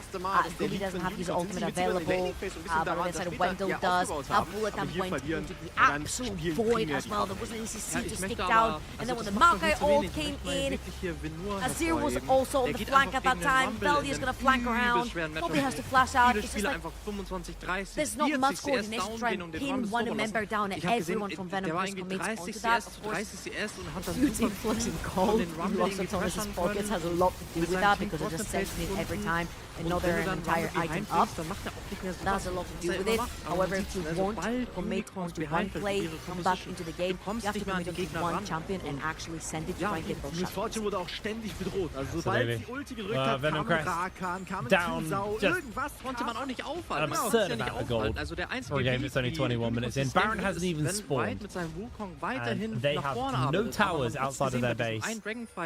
Los Ratones closed out their first game versus Chaos incredibly fast, and looks like not too much is going to be changing this time around. Venom Crest, and not a bad roster as well, so it kind of shows you that, you know, Lost Returnists just don't feel a threat by anybody. In jumps the fight. Doxy's going to jump over as well. Gets himself the two-man Gnar back. Good ultimate comes in for the shutdown onto Velia. The problem is Nemesis is on the back line, and Kobe's being stack checked, run down. Crowley throws down the curtain call. 1 kill, 2 kill in the bag. Lost Returnists with a double kill to finish that one. Look on the bot side of the map.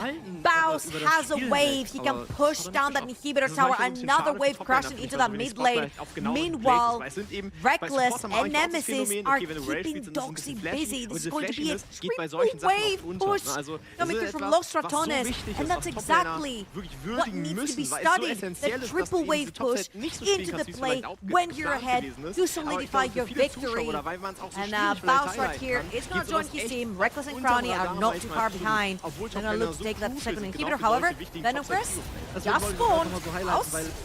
He's going to get himself in a bit of danger, able to flash away from all of the CC. Doxy maybe trying to chase forwards, but the healing comes in for the Quill. Baus slowed down by the boulder toss. Solar Flare not available to Wendell yet. In comes the teleport. Venom Crest see this is their best opportunity to get some shutdowns and get a kill, but now they're going to find the damage on to Gooby. Here's Dux. Crowley gets himself the kill. Wendell making a runaway is now in jumps Reckless. Doxy could find himself under fire. Crowley gets a double. That's going to be Doxy running away as well. It's a triple kill.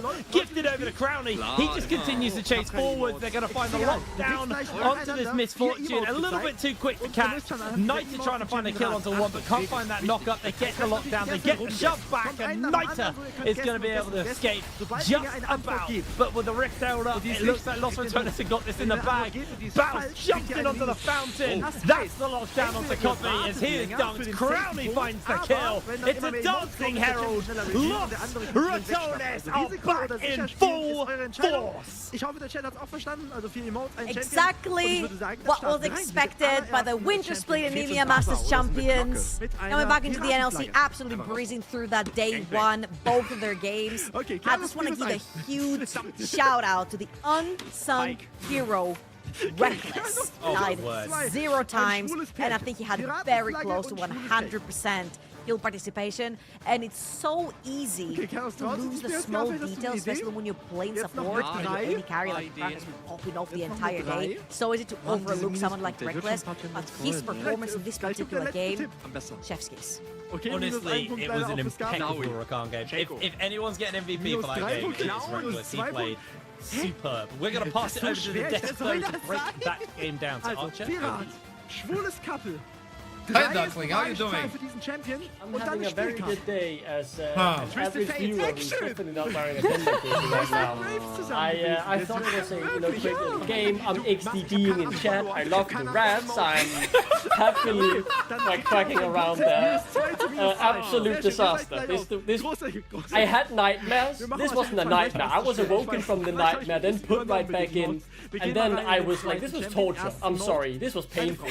I mean, this was waterboarding or some crazy stuff. This was unbelievable. Let's start from the highlights, right? Because Baus was peak Baus this game, and that's what happens when you get inside, right? He was unbelievable, getting solo killed, and then, Solari, you can talk about what he did in the back.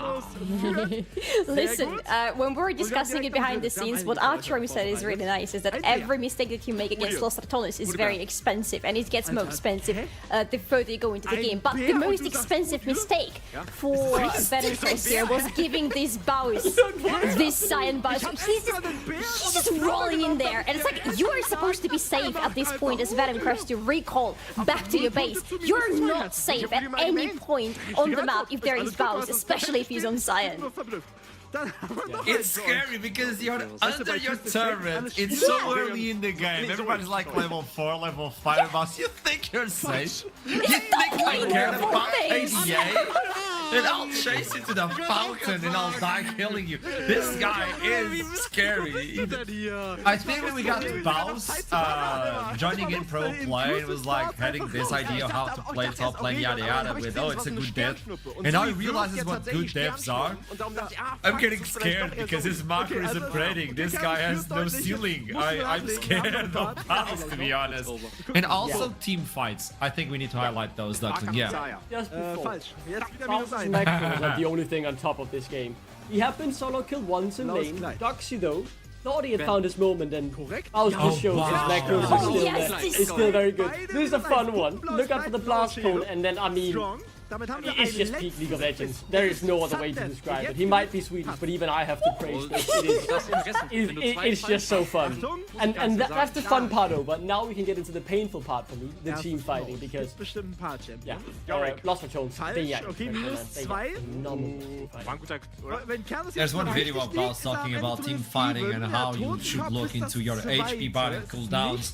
If you're low on HP and you're low on cooldowns on your team fight, just step away for a second and then join in. There's always something more you can provide instead of recalling and then saying good luck boys. Like that vision is also translated to the entire team and the way they space. I think Reckless is the king of that. When he engages, he goes back, gets some time, goes in. Trouble was highlighting it. I'm giving you props by the way, Trouble. So don't attack me please. Oh, look at Nemesis reflexes. Yeah, see ya. What? He had no vision on. What? Great reflexes, and the most important thing this does is buy them time, right? Because this is actually Venom Crystallization. It turns into a Lost Return group because Baus TP'd in on the flank, Venom Crest weren't expecting it, and now they are on the back foot. I think this fight was close. I want to keep my eyes on Dox here. I thought he was very close to potentially turning the fight, but you know, the target selection of Lost Returns was phenomenal. Nemesis, brilliant as well. And it goes back to spacing, right? Because you can see how much peeling Reckless, Baus, and Vilja are doing in this team fight for Krowling and for Nemesis, but mostly for Krowling, always making sure there is enough space between the enemy team and that there is enough space for the carries to do what they have to do, which is what you can see on your screens right now, deal all that damage. I always said this, and I think Jhin is not an easy champion to play with because you have to have a lot of tactic and knowledge and map awareness. And somehow Crowley pulled it up 2 times in a row with the cleanest possible gameplay. It is absurd what Los Ratones are doing, and it's even scarier when you look from Winter Split to Spring Split Day 1. I think they look even harder to beat, so good luck to all teams you have to face Los Ratones, the XTD squad. But meanwhile, talking about that, we have one of them waiting for the interview. It's the return of Crowley, if I believe it's correct. There you go, welcome back, Crowley, long time no see. Man, your team... Come on, man, you guys can't get better than this. This is looking menacing. This is looking menacing for an NLC. Tell me something. EMEA Masters, you got it in the bag. What's the first feeling? I didn't get to talk to you, so how are you feeling with that? Yeah, it was definitely not an easy tournament. I think we ramped up. I think the Supermassive series taught us a lot. And after that, it got easier. But I think we all learned a lot. And yeah, it's been great. Tell me something, Crowley. I've been noticing time and time again. It looks like the synergy between you and Reckless is just on peak level. It's like on a millisecond of going in, when to go back. How is the communication when you have those team fights? Do you even talk? Or it's just like, you know each other so well right now, you just click? I mean, we definitely talk, but since we've played at a pretty high level, and he also played, he was like the best AD carry in Europe for so long. Obviously, he knows what I need, like in lane and in fights. So, I mean, yeah, he makes my job easy, pretty much. It definitely feels like it. Tell me something, we're talking about team fights and the way you punish the enemy. Every single time you guys take a team fight, it's not only because it's a team fight. Everybody's aware of when to join in and what to take afterwards. People like to win team fights and then recall them by items. No, there's always an objective. So what's the vision when you take a team fight? How do you decide this is a good one, we shouldn't fight this one? Like, that map awareness of when to punish. I think Nemesis and Reckless do a very good job at tracking enemy sums, so we are aware who has flash and who doesn't, so we can see when people are overstepping, and like on the bot fight we had a good Baus TP as well, or we knew they don't have flash when Baus ulted them bot lane, like we knew Leona has no flash. Like on the first dive where we killed Mef and Leona, so I think we're just very aware of what like summoners there is and what the potential plays on the map. Yeah. So obviously the team is looking clean, probably the toughest so far, and I think a huge improvement has been, and I know there's a big meme and all that, but the way Baus is now playing with the team, like every single time he's TPing, he's not saying he has TP on cooldown and farming the mid wave. So how is it playing with this team improved Bobs. ist so gigantisch. I mean, I think him and Velia's growth in just a few months has been amazing. Like to go from pretty much not playing competitive at all to winning EU Masters, and it's not an easy change to go from like playing mostly solo queue to playing competitive because the game is very different. So I think they're both doing amazing because of everyone helping them and because they're so willing to learn. So yeah. Aber jetzt ist halt wirklich Congratulations on this one. I don't see a team taking a game right now, aside from the Queen incident. We don't talk about that. That has been deleted for the VODs. But congratulations, Crowny. Thank you. Hope to see you again and good luck for the next day. It was clean. Thank you. Dieses Snowball-Engage-Potenzial rumspielen. I like it. They know. They are aware of what they need to do. It's scary. It is scary. I think Los Ratones are like here and everybody's just climbing to get to where they are, but as soon as you get to that level, they're already above. They're not stopping. Yeah, that's the thing about them though. They have been good from the very beginning, but they have been improving so much. Like those little things that you saw them having in the previous split, they're completely gone in this one. They're so much clearer, and that is scary because how much further can they go? It is unbelievable, right? Because normally you have like a stationary point of this is where we need to reach, but all the teams trying to catch up to Los Ratones. Los Ratones might be here right now, but next week they'll be here, and here, and here. Like, they will keep improving. They're not standing still and accepting, you know, we are good, but we could be better. Like, no, we might be the best team in the league by a mile right now, but let's make it 2 miles, 3 miles. And all the other teams have to make up that ground somehow, and it's really hard to see anyone do it. I mean, we have some candidates who are qualified to give it a shot. They are the undisputed raid boss in the league, and so far no one has been able to even take any hit points away from them. As we're getting ganked by Warwick, Duckle, can you imagine if they were Danish? That would be cool. Dude, I would have bought all them birds. I would have bought all them birds. I would have painted the walls, Lost Ratones. Like, I would have done everything already, but sadly they have 2 sweets. And wow. I'm sorry, I love Lost Ratones. I'll make that very clear. I'm a big XDD myself. The pride they have bought on the region is, you know, out of this world. But if they had a Dane or 2, my hype would have been 10 times more. It is what it is, but it's also time for the last game of the day of Group A on day 1. Keep in mind this is seeding stage, so it's a best of 1 to get the seeding towards playoffs. Yeah, that's the way we roll, by the way. We talk about that. Let's roll into a small break before we head on. Verdant versus Chaos. Don't go anywhere. I'll see you soon. Die Ari noch oben drauf, das heißt, du hast einen hervorragenden Backline-Dive, du hast eine hervorragende Mobility. Die gefällt der Draft und Kaufland bisher so gut, wirklich. Das Einzige, was fehlt noch im Kaufland, ist ging an den Lockdown für Zeri. Also, Genua muss hier irgendwas spielen, was Zeri reliable besiegen kann. Oder Wisdom vielleicht mit einer Leona oder so? Stimmt, die sind auch noch offen, aber die muss man halt raus. Ja, also man hat tatsächlich nicht so viele Optionen. Heißer Spiel, dann möchte man meistens den Media-Support haben. Ah, okay. Aber du hast ja schon Maokai, ne, wenigstens. Ja, genau. Aber ich glaube, also ich denke mal, wir rechnen jetzt trotzdem mit einem Nautilus-Leona-Band oder mit einem davon, damit Unicorns selber mit einem der beiden Picks gehen können. Fairerweise, ich sehe Zeri irgendwie fast immer auch mit einer Lulu zusammenspielen, aber Enchanter sind halt selten. Also man kann, glaube ich, auch Melee Support spielen, aber meistens sieht man eine Zeri Lulu oder sogar eine Yumi. Oh ja, zum Glück noch nicht in der Prime League aufgetaucht in diesem Jahr. Das kann sich aber natürlich ändern. Der Champ ist viable. Auch Milio vielleicht noch eine Option. Jetzt gucken wir auf den ersten Band. Das ist Nautilus, wie wir prediktet haben. So Nautilus, die Leona werden jetzt vielleicht Bands, die beide bei den Unicorns fallen. Ich habe gerade einen komplett wilden Gedanken, der mir eigentlich nicht gefällt, aber ich muss ihn mal mit euch teilen.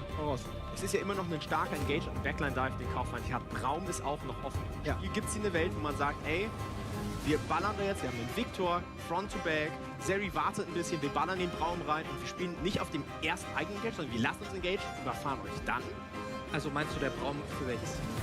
Für Unicorns, ja. Also das finde ich ein guter Call. Braum ist tatsächlich noch offen in der Series. Ja. Dieser Liga ist anscheinend Braum ein super starker Pick. Also vielleicht nimmt man den jetzt hier sogar raus, wenn man auf der Seite von offen ist. Und Leona ist tatsächlich noch offen. Also man hat einen Mini-Support hier für Kaufland noch available. Vielleicht, ich glaube, sie haben selber für die Leona. Das wirkt für mich so, wenn du Nautilus bannst und Poppy und nicht die Leona, so ein bisschen, als würden sie auf R4 jetzt gerne selber die Leona nehmen. Ist so ein bisschen mein Eindruck. Aber dann würde man doch eher Leona bannen und dann Nautilus nehmen. Ach, vielleicht. Ja, aber ich meine, das ist vielleicht auch Präferenz. Ich glaube, das ist schon eine ziemliche Leona-Legende. Leona bannen. Auf der Seite. Lulu auch. Also ich glaube, sie hatten nichts raus jetzt. Ja. Ich denke mal, sie hatten eine ähnliche Idee, dass sie nicht das Risiko haben wollen, wir wollen nicht gegen diese Leona spielen. Darum nehmen sie jetzt selber raus. Was jetzt aber Tür und Tor vielleicht für den Braum öffnen. Ja, ich glaube auch. Also Braum ist High Prio jetzt vielleicht trotzdem der Milio nochmal eine Option. Und ansonsten... Also Braum ist nice, weil... Also Braum... Und nein.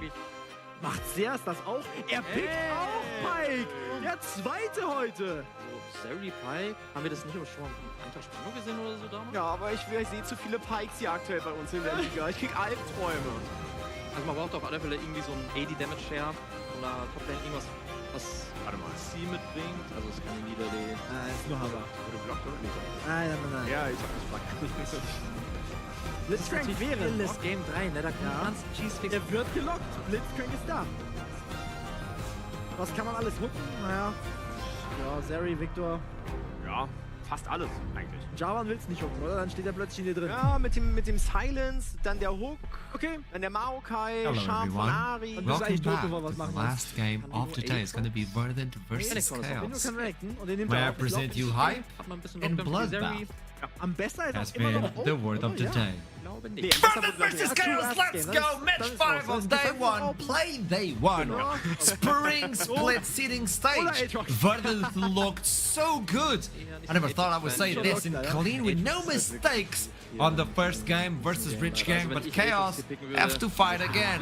In Newsflash, it's going to be Zonin in the mid lane and Vibe on the top lane on this one. Duckling, you were telling me like a lot of news in the Wikipedia that goes on your brain with it's. I think it's like Denmark knowledge and then NLC knowledge. Danish knowledge, NLC knowledge. It's like a flip between. So bring the knowledge. Come on, come on. Yeah, I think the main thing we want to highlight here, right, is the mid lane matchup. Two seasoned veterans going up against each other. I know Solari is excited to talk about this as well, so I'll take the Danish counterparts. Simcuts having been around for ages. Team Dignitas EU, if anyone remembers them qualifying into the EU LCS. Then rebranded to Splice, made it to the finals, then got into Worlds as well. Got knocked out by TSM, disappointing, we don't talk about that. Regardless though, he's a story veteran who's been around the block and has also been in the NLC before from Scarlet's talent. Okay, also wenn du das als Toplaner sagst, dass das einfach ein schlechter Pick ist, dann werden wir I das mean, mal so hinnehmen. Ich glaube, you're right about talking about the mid lane because I think this is going to be one of those two most explosive potentially lanes because we are talking about Zervin, who is by the way back because in game number 1 of Chaos today we had a little bit of substitution situation with Turtle playing all the top lane and Vayu moving to the mid lane. In this game, Vayu is going to be back where he now, after the lane swap, belongs, and Zorin is going to be back on the mid lane. And this guy has a decade of professional competitive experience behind his belt. This is insane. He has been playing longer than some of these people have been playing games at all, full stop. Okay, I'm not getting the hype because on the first game we got to see from Chaos, it was chaotic, no pun intended. It was, yeah, but with this roster, would it be different? Should be. Hopefully it will be. Because honestly, it can go both ways to be honest. Because on one hand we had the substitute coming in, we had their lane swap. On the other hand, the substitute coming in was Turtle, who had a really good game despite all the expectations. He shattered them all by having a really good silent game. So this game right now with the full roster finally playing, it can go both ways. Duckling, should I be biased? No, I think Vert are the favorites. I'll go out and say that. But obviously, I am a bit biased towards the 4 games, but I think they have an up in front of them. Vert looked phenomenal in game number 1. And while I will say Chaos was a substitute, looked completely competent as well. I'm a bit worried for the top lane. Vayu has won the Nordic Championship before as a support.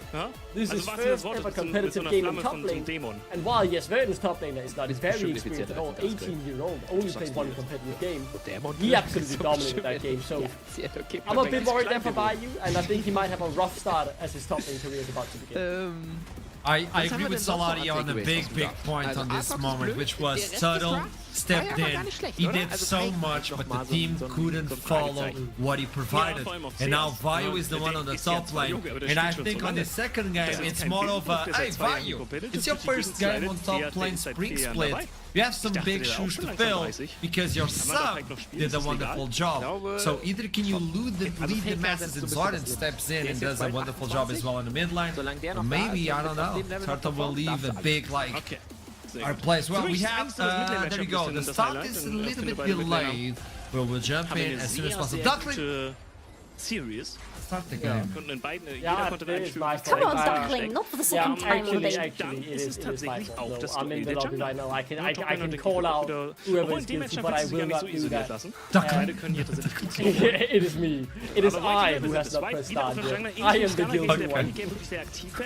Duckling, I got scared. That's like a production already. Now, I want not best, but I want predictions before we go into Champions Select. Do we actually know what sides are gonna be in this game? Are Verdant playing red? I was hoping for Verdant red side, to be honest, just maybe to see a little bit of Noodle shenanigans, because they usually happen when the team is playing on the red side, but I would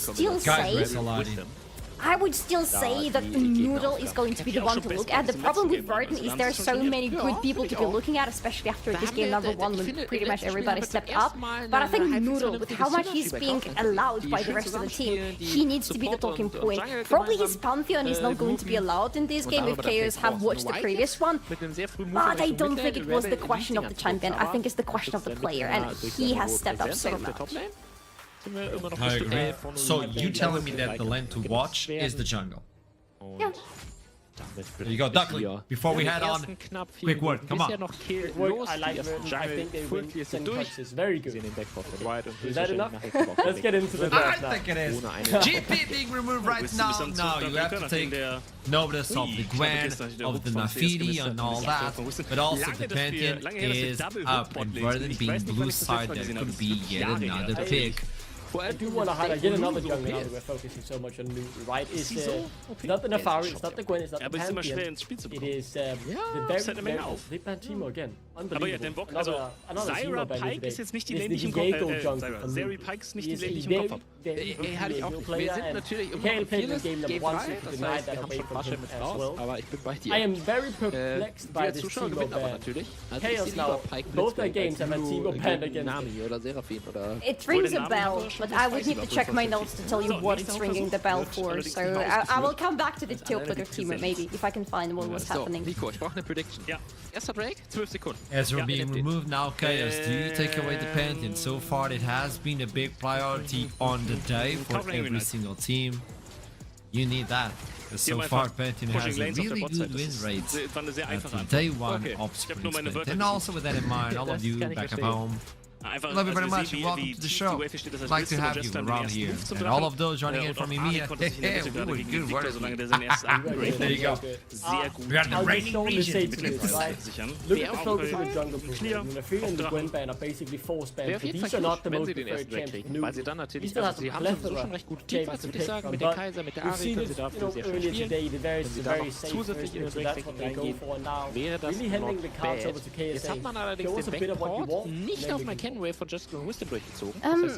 Vayu has said something about being Crown Kuan Ine playing Omnium Timo. I don't know if these two things are related by any chance. I'm just saying there was a tweet that I saw with my own eyes. There was a tweet.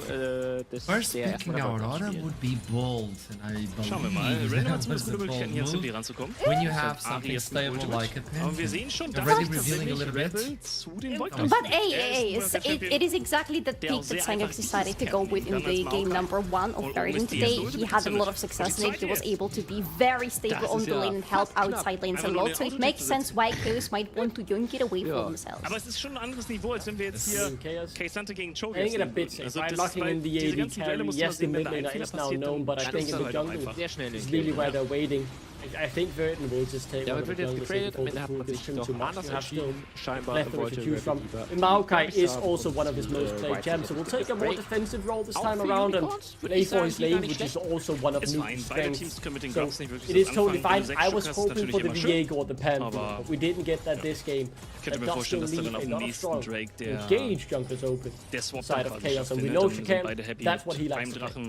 We don't always get what we want, Duckling, especially with your Danish. But hey, we have a really strong team fighting compositions from Verdansk already. We have a lot of setup for them.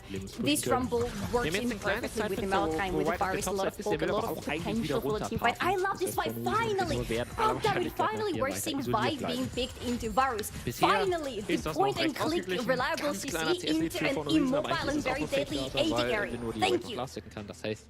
Well, I'm just gonna say it, this could be a flex, and I don't care what anybody else says, because Bars exist, and that's a Bars law. This could be a flex. It's not. Yone being removed right now on the second phase, and wants to remove his option from midline to fight off versus what has been picked already from Zoiden.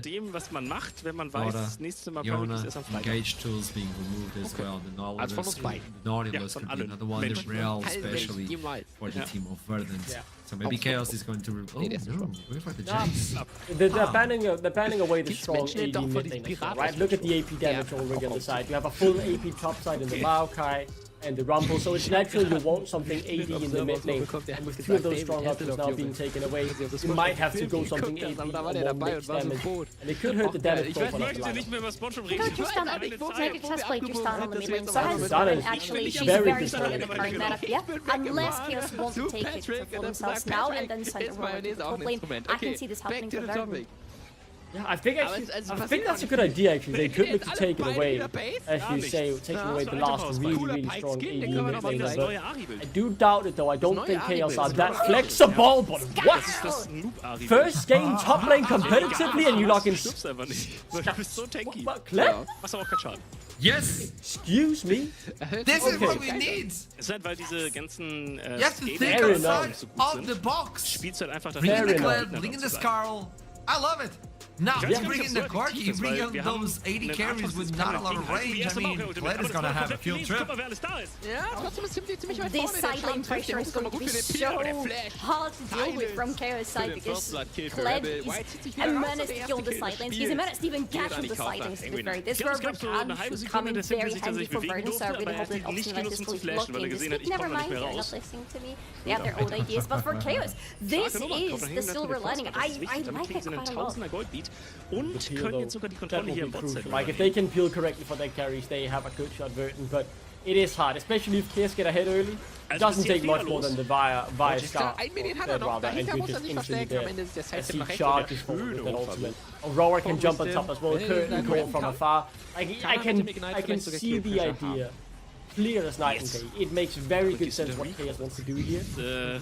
Wow. I do still think Verdansk's composition is safer, but if Chaos gets one snowball rolling, they have a good chance of just steamrolling. But how will you kill him? That's the neat part. Are we back? Are Denmark back? 4 Danes rocking in this composition? We might be back, baby. Maybe I need to flip back on. This could, I mean, that is well thought. You put the shield on the W from Taric on anyone like Vi or Kled, they go to the backline and they're gonna be stunned. Okay. Also, you provide with the immortality. Guess what? Chaos have cooked. This is dazzling. Chaos have absolutely cooked here. I love the idea of this. I think it's creative. I think it's fun. If they fall behind early, it could look horrible. But if they just stay even and pick the right fight, I see how this composition will work. I don't want to do that to you, Duckling, but so many things unfortunately go wrong for them.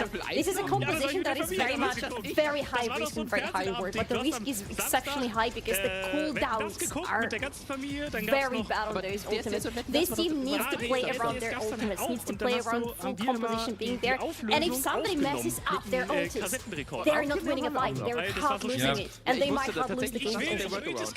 Well, with this in mind, it's about to toss it into the game. Verdansk, the clean and well-thought composition walking in. While Chaos, well, they're deep front courage and an asshole pyramid. Take it away, boys. Teilweise nicht optimal genommen, so das Plattenfall. Wann werden wir das nächste Mal sehen, dass diese beiden Teams aufeinandertreffen? Ich würde sagen, nächster Break. Ich sage, nein. Ich sage, ein Team versucht was zu machen. Das klappt nicht, dann hat man Ressourcen. Das ist ziemlich tot. Der Kampf wird nämlich ziemlich hart verwendet. Die Execution sitzt gegen Blitzbreak. Okay. Es ist nur der Support, aber So, let me explain myself when I say I am the number one Vi's biggest freaking hater, especially in EU.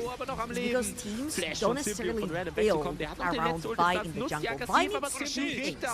artillery support or buddy diving? Hold up. Sniller is getting dived by Verdant here. Oh, good start.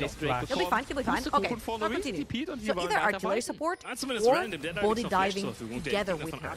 Right here, not only does she have artillery support from Jin, who inherently is a very good champion to set up for teams that want to dive forward. But she also has 5 bodies too. The Aurora is an incredible 2v2 with her. Not to mention, you have the lead over in the top lane, and Tarik synergizes this so well with the Vi and the Kled, because you can preemptively ult them before they get into the fight, and mark them for the kills. So, I really like what Chaos have together. The only worry that I have in mind is, can they actually coordinate? Because that will be the biggest task.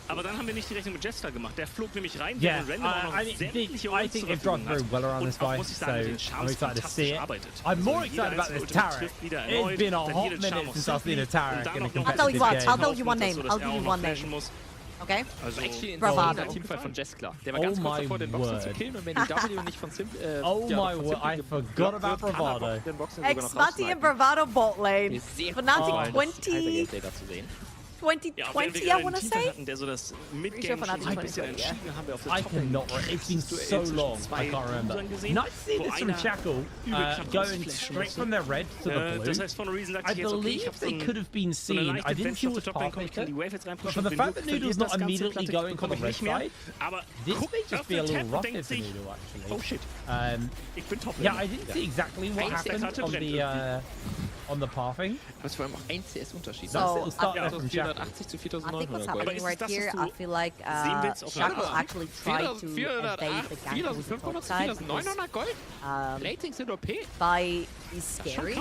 So, we had priority for mid, we had priority for bot lane. Again, he definitely do want to be taking any 2 versus 2s.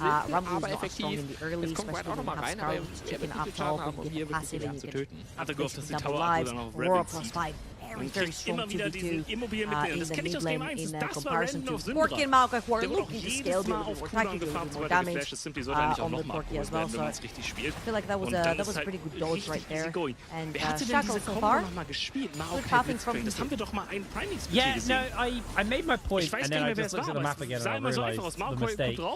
Nobody actually walks away with a large advantage over the other on junglers here because they both took the same map count. So actually, it's not quite as big as I thought it was. The difference though is now, where does this lean? Where does this put the power? Shackle is obviously playing towards the top side and is going to be looking to attack top and obviously the mid as well. Where on the other side, you can see the Noodle potentially looking for any bot lane shenanigans. He's not going to be stolen on the crab here, but may get caught out by the Dazzle into the deadly flourish. Chaos just rotating their whole team down towards the bottom side. Zoran gets caught if they go in for the invisibility. But they're going to be able to walk away from this one nice and safe. Raya uses W right on top of Sniller. So the CC overlap, so Shackle and Zoran didn't necessarily have the time available to them to get there. So that's going to be it. I feel like Vi could have had a lot more advantages than she did have in this early game, and she can definitely go back to her jungle. She has Wolves and Sprugs over the top side as well, and the reasons are starting to come through. However, again, the biggest task and the biggest ask for Chaos is, can they coordinate well enough? Because this is a very coordinating heavy position. Well, is able to break away. They find the knock up onto Obstinatus. 4th shot comes in. Right, a little bit off the damage right now, so just gonna get some damage off. Please reset, please reset, please reset. I saw Shackle press B 4 times in this tri-bush and he's still behind. Now Maokai gets to dictate the pace of the map. He can even invade Krugs if he wants to. He's so wide down the bot lane, so he instantly goes top. Take the cracks, take them away. There'll be the TP coming through for value, so Noodle is not gonna overextend right there with the Maokai. Instead of gonna go back to his jungle and Shackle is going to be completely unpunished for spending so much on bot lane without necessarily getting anything back. Zoning sollte genügend sein, Simply rauszuboxen aus der Situation. Aber they're going to get a nice little shove in to start it off here. Du kriegst jetzt auch noch die Major Stacks auf They're not actually going to lose too much. They are potentially looking for a play. Nyla has no flash available. Is just going to try and get that dazzle off to Shiganari. Not going to get much more. The flash comes out from Shiganari. Took away from Obstinatus to safety. They're going to lose a little bit of the wave underneath the tower. Senkuks trying to be a nuisance, but Zoran actually eating quite a lot of damage in response. They have got themselves the honey fruit though. Senkuks is going to be able to get away, but in comes the Kled with the charge. Senkuks gets himself caught out, has to flash away. They land themselves the bear trap on the ropes to pull him back, and that's his first blood for Vayu. They find the lockdown underneath the tower. Shackle losing a lot of HP, but Noodle can't finish it up. Obstinatus making his way over. Hook comes in from the flash. Vayu going to eat a fair amount of damage off the back of that. Good equalizer will cook Shackle alive. And Vayu finds himself caught out. He's about to get the remount though. Enough for him to jump back onto that one. Now turns onto Obstinatus. He's going to catch him off with the bear trap on the rope. But in comes the rest of backup and Vayu. I don't think you're going to be able to survive this one, mate. He is absolutely done so. Shotguns will not save him. Taeron just secures himself 2 kills. And that is huge for the top lane as well. We've seen Rumble in a freaking tear. Excuse my language here. He's the champion, he brings the worst out of me, I guess. He's been on a tear today. Like, this champion has been dominating the Rift for half a year at least. I'd say 1 year as well. Mit der gezündeten Ult, der trifft aber nochmal schöner Hook. Again, from Chaos. Question marks right there. Led ult was cold. Zoran didn't go to aggro. Shackle pulled back. I felt like, again, they were a little bit miscoordinated in terms of, like, who wants to go in, do they want to engage, do they not want to engage. And again, playing that spectator mode in a team, not necessarily coordinating as much as you should. In combinations like this, where Zoran did not ult early enough, let Senkuks go, Senkuks was too far out, which forced Vayu to want to dive, and they really didn't want to dive, but they dived anyway because they had the chicken passive. It has put Chaos in a situation where they're about 1,500 gold behind. Ist das bitter. Ich sag dir, nee. We're losing a lot of HP. Snyder goes down in the middle of that. Chains of Corruption, CC chain, you're dead. This is the problem with Tarek, he's quite susceptible to getting blown up. Ohne Minions ist krass. Aber 28? Kind of like Fresh, where he's like a pseudo tank right here. Zoran doesn't have the ult, looking down. The chain missed as well. Ja, stimmt. He'll get a bit of damage off, Vayu. About to lose his mount there. The rocket. Obstinatus making his way over. Only got level 5, no Hex Flash. Can he land the hook is the question. Zoran is going to be the target. There's the lockdown. There's the kill. And now they're turning onto Vayu as he is about to remount up. This could be the turnaround for the Kled. The healing has come in. Obstinatus will go down. Shackle secures the kill. Noodle now being chased down. Charge forward. Noodle tries to buy some space, but there is too many people around. And Vayu secures his second. Great turnaround here from Chaos, picking up a few kills for themselves, especially getting Vayu on 2 kills over in the top lane. Taeron secured 2 for himself. However, nothing goes unpunished in this game, and 3 tower platings are going to sip over to the side of Verdun, and I really want to see how much the gold difference is. Not necessarily much right now over on the top lane, 400 gold, all the tower platings that went down, and the 2 kills over to Rumble. Vayu did manage to catch up with those 2 kills and managed to pick up those map. But again, that was a pretty good play from Verdun. They punished. However, here Chaos do have to catch up on a few waves. That bottom is on the tower. Chaos is looking to establish a vision for the map. That's first target. Denn der fällt jetzt. Es ist ein Buff, mit dem man hier arbeiten pressure kann. right now, but Noodle is also making his way over, just securing his red buff, and it's like nobody's quite willing to pull the trigger on any of the objectives right now. Instead, essentially setting up for a gank to secure himself the numbers game, and interesting to see because Grog's obviously not spawned up yet, so you can't just trade objectives like we've seen quite a lot today. Chaos are going to start this. We could have an objective fight very early in this game. Senkuk's making his way over. Obstinatus hasn't got 6 yet though. There's going to be the ultimate from Noodle, looking for the lockdown. Shackle opening up onto Senkuk. Senkuk has put a lot of distance between him and everyone as Zoran is taken down by the arcane smash. Senkuk just able to solo Shackle in the middle of it as the depth charge lands onto Snilla. They're taken out. Senkuts gets a double kill. And Vernon just punching forwards with the advantage. They'll get this dragon in. They've got a minute to kind of catch their breath and then turn their attention towards Herald. Verdun, that was very clean. They just walked in and picked them up one by one. Chaos. They only have one job to do, and that one job is press their go forward buttons at the same time. If one of them fails, the whole team falls apart. That's exactly what happened right here. The second Verdun split them apart. This was not Chaos' fight to fight right there. They overextended, they overcommitted, and they ended up getting one by one.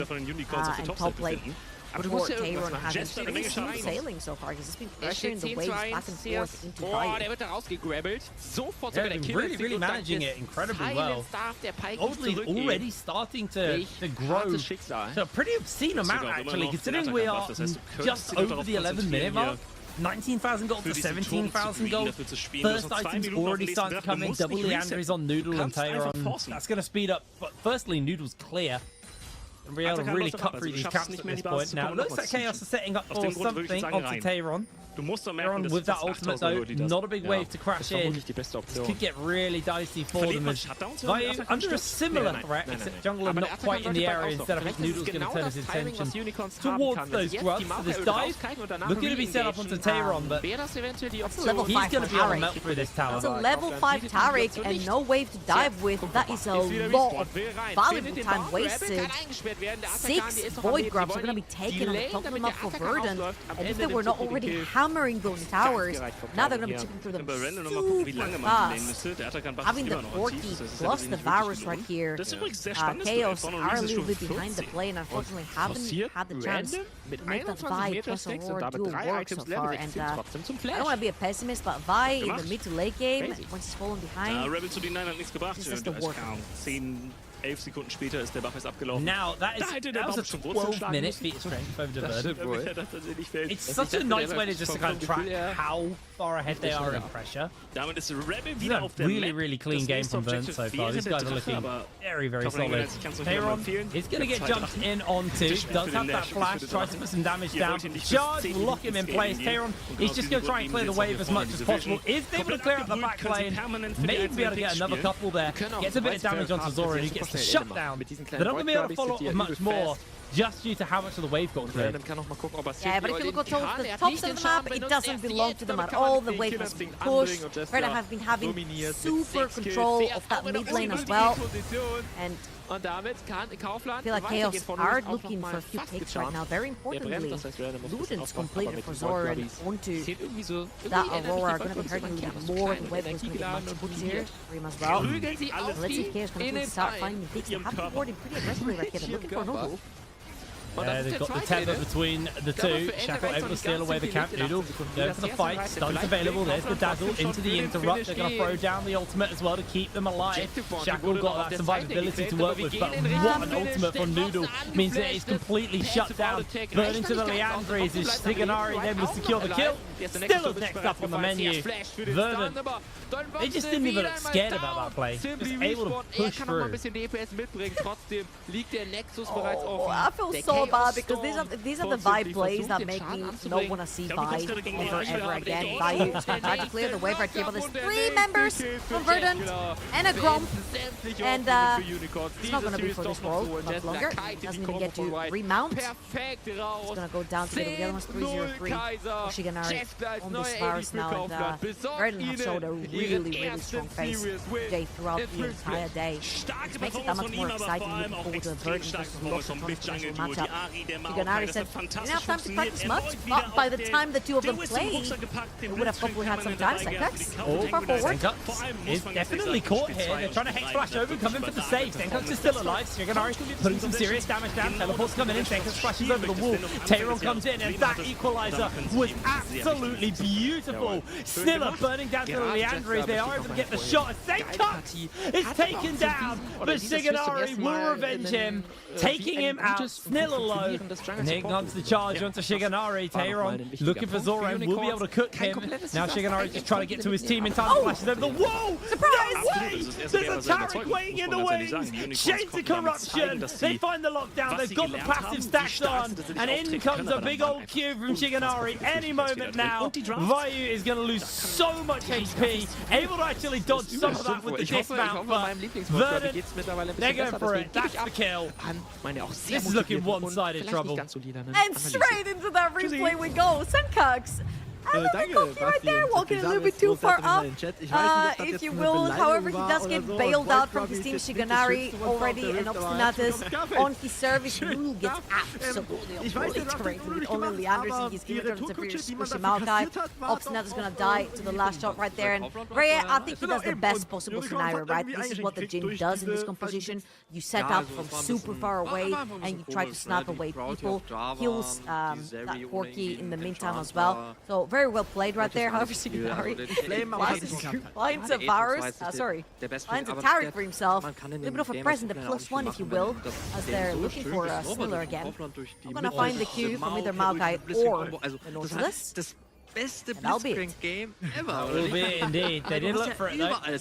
Rift Herald's up though, and I'm gonna try and contest this. Although I say that, they don't have Senkatsu in their teleport, so they may just give up this objective and instead turn their attention towards this mid lane tower, knowing that they don't need the Herald to push it through. I mean, Senkatsu is just getting free gold. That's a lot of gold, by the way. And meanwhile, Chaos incredibly slow to finish this Herald up. It's coming at the cost of 2 towers.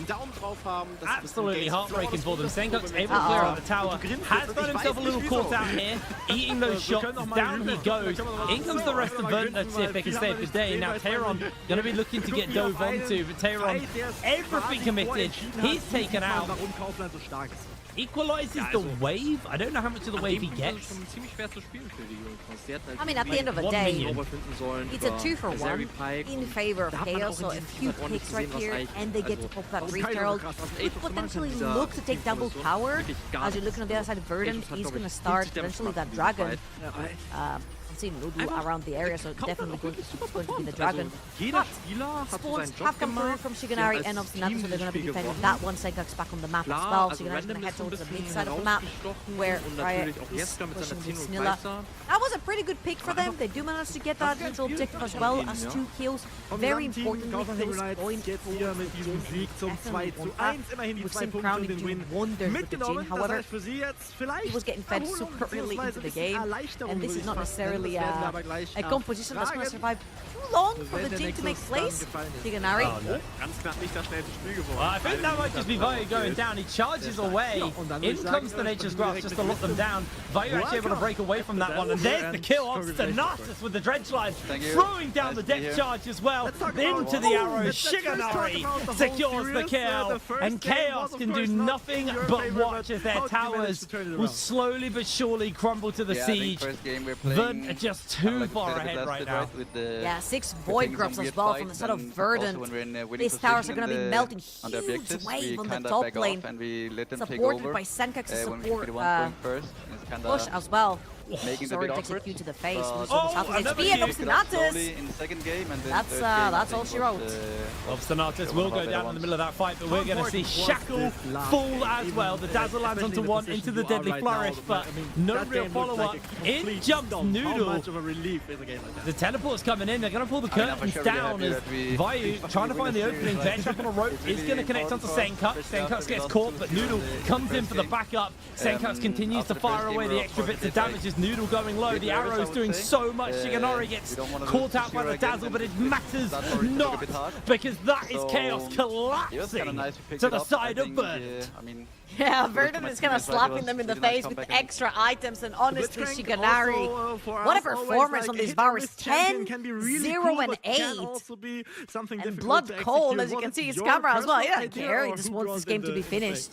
Wants this game to be over. Few question marks I will say so far in this game about Senkax, but I feel like A lot of the overextensions have come from like all the confidence of being ahead, being able to capitalize. We saw the pike, and I was having like almost 10 basically just a gold. better pike, That's right? like a gold difference so right here.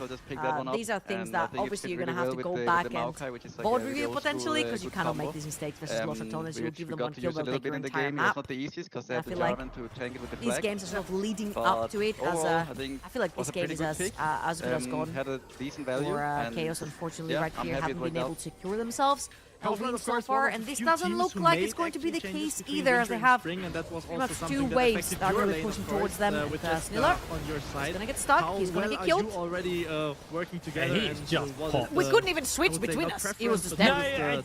There's almost, these kills are almost so efficient, but now Senkup's flashing away from the Deadly Flourish, puts a whole heap of damage in Araya.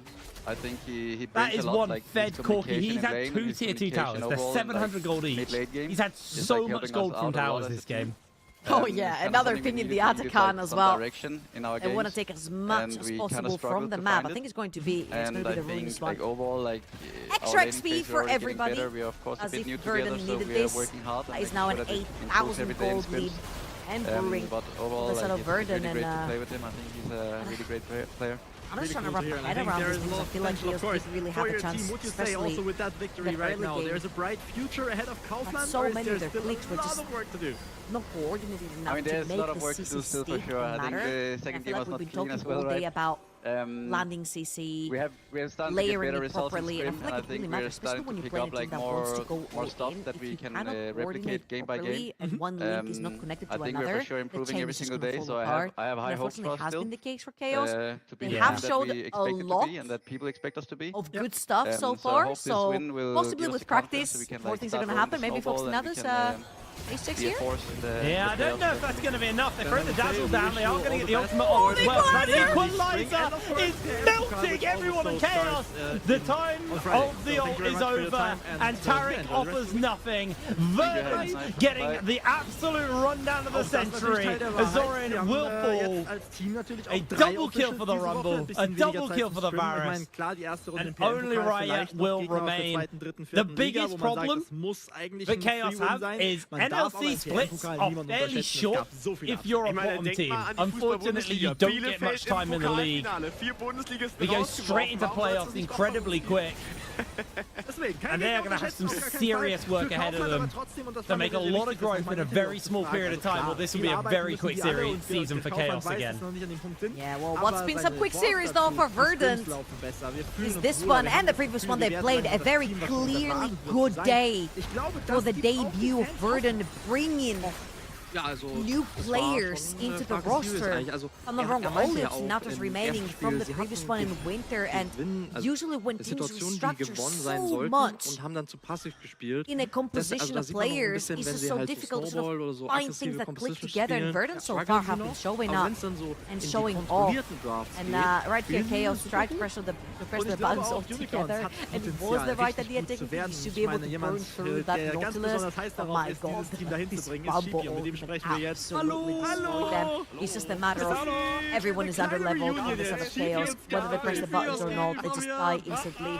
This fight is a non-factor at this point, and there's a 12-0-11 Varus on the other side of the goes up. So let's just get items diff right now and levels diff. Take the flower! They don't need it. Just take the flower, man. You're under level. Take it. Oh, actually, they really do need it. They do need it, yeah. They really need it, but I don't think it's going to matter. Verdun probably setting up for their final siege here. They've got waves pushing on multiple fronts. This tower will not belong to the world. All inhibitors down. Excuse me, I would need my Vi to pull back in base. SOS. Yeah, they're still doing Dragon. They've only just finished the Dragon up.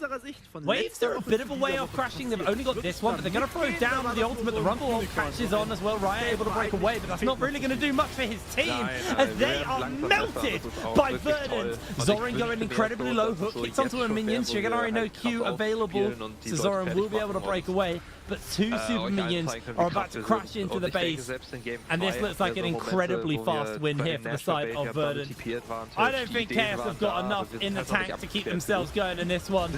As Zoran loses half his HP, Shackle jumps in onto Noodle. It's not really going to achieve much as Shigenari is trying to put a bit more damage down. Shackle finds himself doing a little bit more work, but there he goes, shut down and immediately taken out. Verdant looking so clean today. A 2-0 start to the season. These guys are looking really formidable. Ja. Wow. Also wir probieren verschiedene Verdant Sachen aus und das ist is natürlich making nicht it immer exciting. alles I looked at the group, they're laughing, they're feeling good, and they should be. They had a Oh, fantastic ja, day so Überraschung. far. Ja, ein paar Compo-Champion I was gepickt. looking at the Echt, group and I was kind of weiß scratching my head. I was like, Blitzcrank hey, this is the Rennig, Los scheiße Ratones AD group. haben. Ihr There's könnt usually einfach at least like Tank one picken mit team that will Merc make it Threads hard und for them, and I einfach just feiern oder irgendwie I sowas. just Und couldn't wenn necessarily irgendwas gehuckt wird, point zerfleischen wir die. towards that Mit team einer because I Victor felt like a Backline. lot of teams completely restructured. Blind Verdant Pick ist, being one of them. And also wenn ihr I eine just didn't know if the Bauchei habt, synergy könnt ihr was halt going to schon be there, if the Teamfights pitch was going to relativ be stark there, if the forcen, player aber es ist performance was halt going to alles be sehr there. komfort Clearly und there sehr, is wir for können Verdant. Catches finden und so I weiter und actually so was fort. asked from the chat before we Aber threw am it Ende over des to the Tages, desk. so, If es wäre halt Baus einfacher, wenn wir gets a jemanden haben, der bypass, einfach die Maul per absolutely. Ultimate tankt und dann Infinity die gets Gegner by, reinläuft und always wir gets a free zerstören die, weil... I mean, yeah, I'll take Crit Fight any day. Anyway, we're going to pass it over the desk to round that game and the day out. So, over to you guys. Genau, aber was willst du machen? Wir That was hätten my jetzt auch so question. einigermaßen That was my Ultimate question. rausgehen Does mit why Q, wenn wir Baus Banshee gets Spike the haben pass? auf There you Victor, go. kann Does man get the gucken, pass, dass man but die- also Verdant gets a Eclairs auf big Serie, pass also- with this guy Ja, aber es war versus Option Chaos. für They're Alte. looking clean, Ich glaub, wir even spielen with das sogar only mit 4 Blitzcrank. War das sprims nicht in auch the diese back. Maokai Blitzcrank It's looking good so Dreier-Kombo, die far. wir immer gespielt haben? What War do you das say so about gut? this game? Ja, ich Because glaub schon. if you Also play ich fand- Chaos high risk, haben high wir, glaub ich, bei Worlds reward, oder so gesehen. the risk is there. Ja. Also das, was mich gewundert hat, Can I just say one thing? Because we had Shigenari on the interview today, and he told us that we should be looking at the top lane. And while we should be looking at the top lane, and we will have to talk about Taron having such a great performance today. Shigenari was exceptional, and it was such a joy to look at him in the team fights because he was clean. He's very clean with his positioning in those fights. He's very clear on what exactly he used to be doing, and even that fight that I was having so much hope about when I saw him in the draft. Trouble did slender me, and she was absolutely right. That fight did not live up to my expectations, and I had too high Die Ultimate expectations. kommt, du machst EQ und all solche Geschichten, dann holst du Merc Threads, dann holst du was weiß ich nicht. Wir sind jetzt Black Cleaver Second gegangen, hätte vielleicht ein Kenny Brooker gerne Exactly. gesehen, wenn wir nicht 32.000 You have been hit by the Oh, curse. no! I've been hit by the trouble curse my whole day just for like half. That's unbelievable. Regardless, though, I thought it was a phenomenal game there from the side of Verdant. I think, yeah, as you guys have already said, when you're Chaos and you draft this sort of competition, it's high risk, high reward, and when you don't get the reward, you take the risk, right? And you just get absolutely rolled over. It was fun, but what sadness means they never really got the fight. This is where you thought they still had a chance if they could win this fight in particular about 15 minutes into the game. Catch out the opponent's mid laner. But sadly, they didn't have enough damage, and you know, Verdant, they were very good to respond. It's a very good position for Verdant to have a fight in because Chaos want to keep their backline as far as possible in their front. They pretty much want to have a front to back here, right? In this piece of the jungle, in this part of the jungle, it's not possible. And Verdant makes sure that it's not possible for Chaos because they have absolutely no problem just going around the walls and getting into the backline of Chaos, not letting them regroup or just to think straight in this team fight. Really pulling through here in the end. In a difficult position, I will say. That fight was close to going to Chaos' way, but it felt like to me when that fight was over and it was won by Verdant, the game was decided as well. You can see this pretty much outside of that, just the staple choreograph and the goal was scoring. Chaos, that was fun to see, but it didn't feel like we really get to see what they could do as this composition. As soon as they lost that fight around 15 minutes, there was no At this moment, Verdant are going to finish the day with a good score, with a 2-0, tying them up versus LR at this moment. We talked about it previously on the interview with Shigenari, and they look comfortable even with little to no experience, let's call it this way, at least together the team is at least clicking together, and that's a good sign for Verdant as they look as one of the top teams right now for the NLC. Obviously tomorrow we're gonna look into Group B, and we have have other sharks over there waiting to bite on the enemies. But for today, LR and Verdant, at least in my opinion, have been the ones sticking out. And obviously, LR were supposed to do though. Verdant, I was like question marking them. I'm really happy with the result they provided, even with so little experience together. That's my biggest takeaway from today. That they were able to do this with only 4 games of scrims. Just very shortly before we head over to Senkers and talk with him about it. I do think the fact that they showed this level today with so few scrims, it shows the floor of this team is very high. And that's what really excites me, because they looked very confident and very dominant in both games. And if they've only had 4 scrim games together, imagine what a few weeks together will do. I think there is a real potential in this team, and I think their side should be set on Copenhagen, and I'm excited to see what they can do. Oh, okay, we're getting some leaks right now. Let's start with Senkers to begin this one.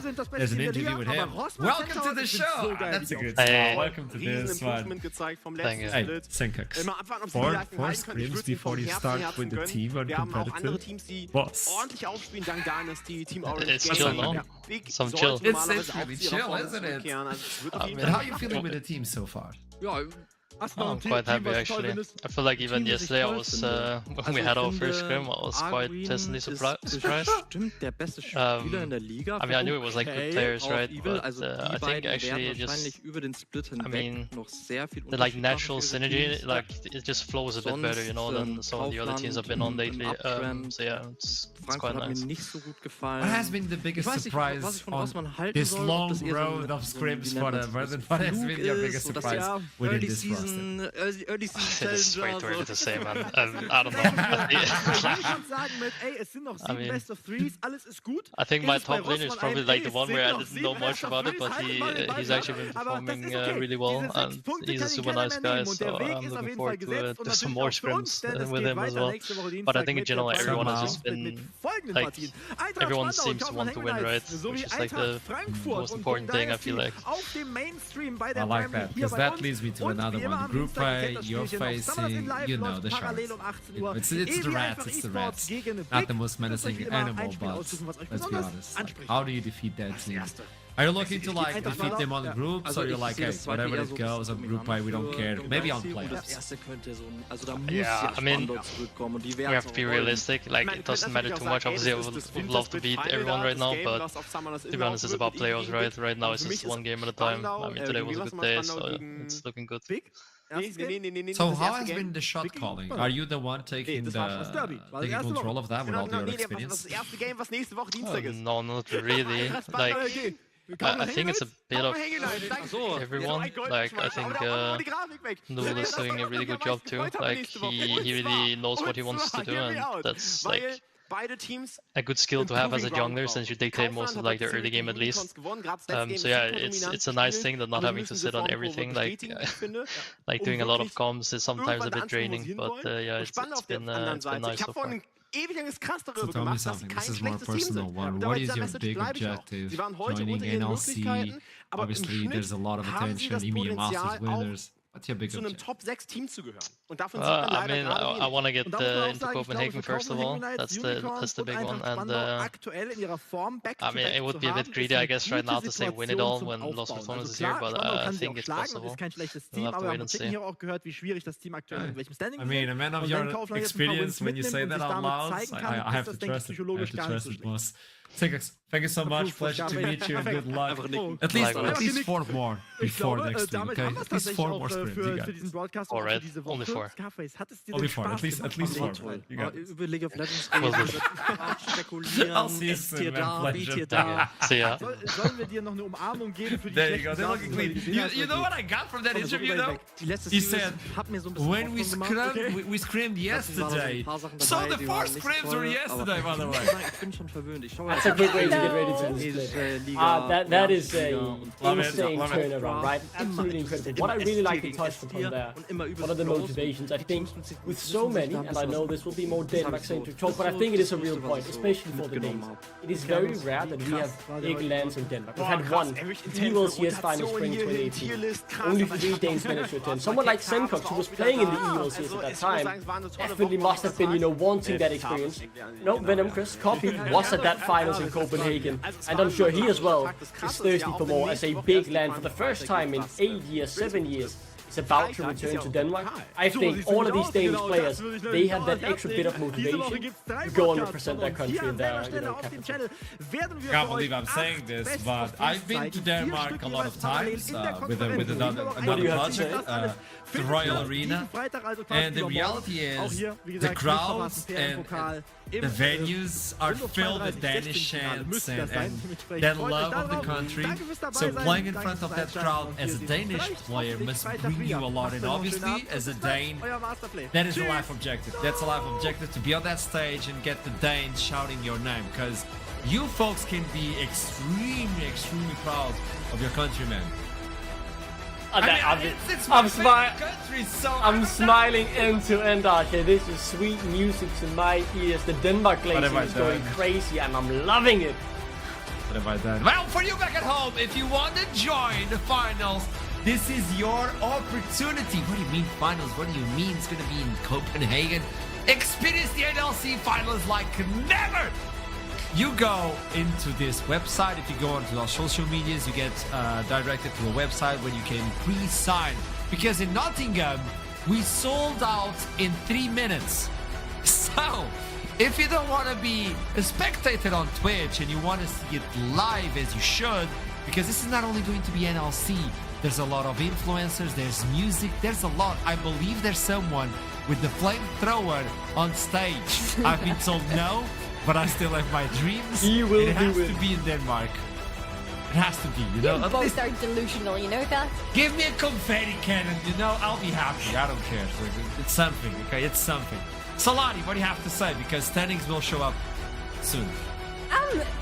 You know what, in terms of today, we have been expecting some things, like a lot of Satons cleaning the game with a 2-0, but some other things were a little bit more unexpected, like Verdun, for example, ending as 2-0. I'm sorry, Ducklink, I know what you're gonna say here, but I wasn't necessarily putting Verdun as team number 2 in Group A, but after seeing them play on day number 1, I think in my personal rankings, they have just climbed a lot. I'm gonna agree with that sentiment. I was a bit naive, hoping that Venom Crest would really prove to be a great team in this group. They have the level, I'm sure of it, but they need to find out how they want to play the game. They feel a bit disoriented right now, whereas Verdun, which, you know, very little practice, felt very coordinated and on the same page, which to me is the big difference, because I think both of those teams have good players. Verdun just looked way more coordinated, whereas it was a bit too much chaos on the Venom Crest side, and they need to figure that out heading into next year. Alright, this is it for today. Day 1 seeding stage tomorrow. We start with Group B, so you know you can't miss that show. We start at the same time. It's going to be DMG versus Bulldog, and well, Bulldog made it to Nottingham. They looked really clean. Were they able to improve? Because they are the second team who didn't change anything on the roster. Talking about changes, Ruddy did a lot of changes, Nord did a few changes. I mean, they're looking menacingly, so might as well join us for the show tomorrow. So, Larry Duckling, it was a pleasure having you with us today. You guys did a wonderful job. Producers, you also did a wonderful job. Everybody in the production of this show. And you back at home, you did a wonderful job. Because without you, it's not even fun, okay? Spam the chat. Oh no. Make the people who are taking care of the chat a living hell. Like, just spam it with all the XTD and all those emotes. I know, Duckley, you do that sort of work, so I'm trying to make your life a little bit more difficult. Like you always Until we meet do. again, we love you very much. Keep climbing. I'll see you soon.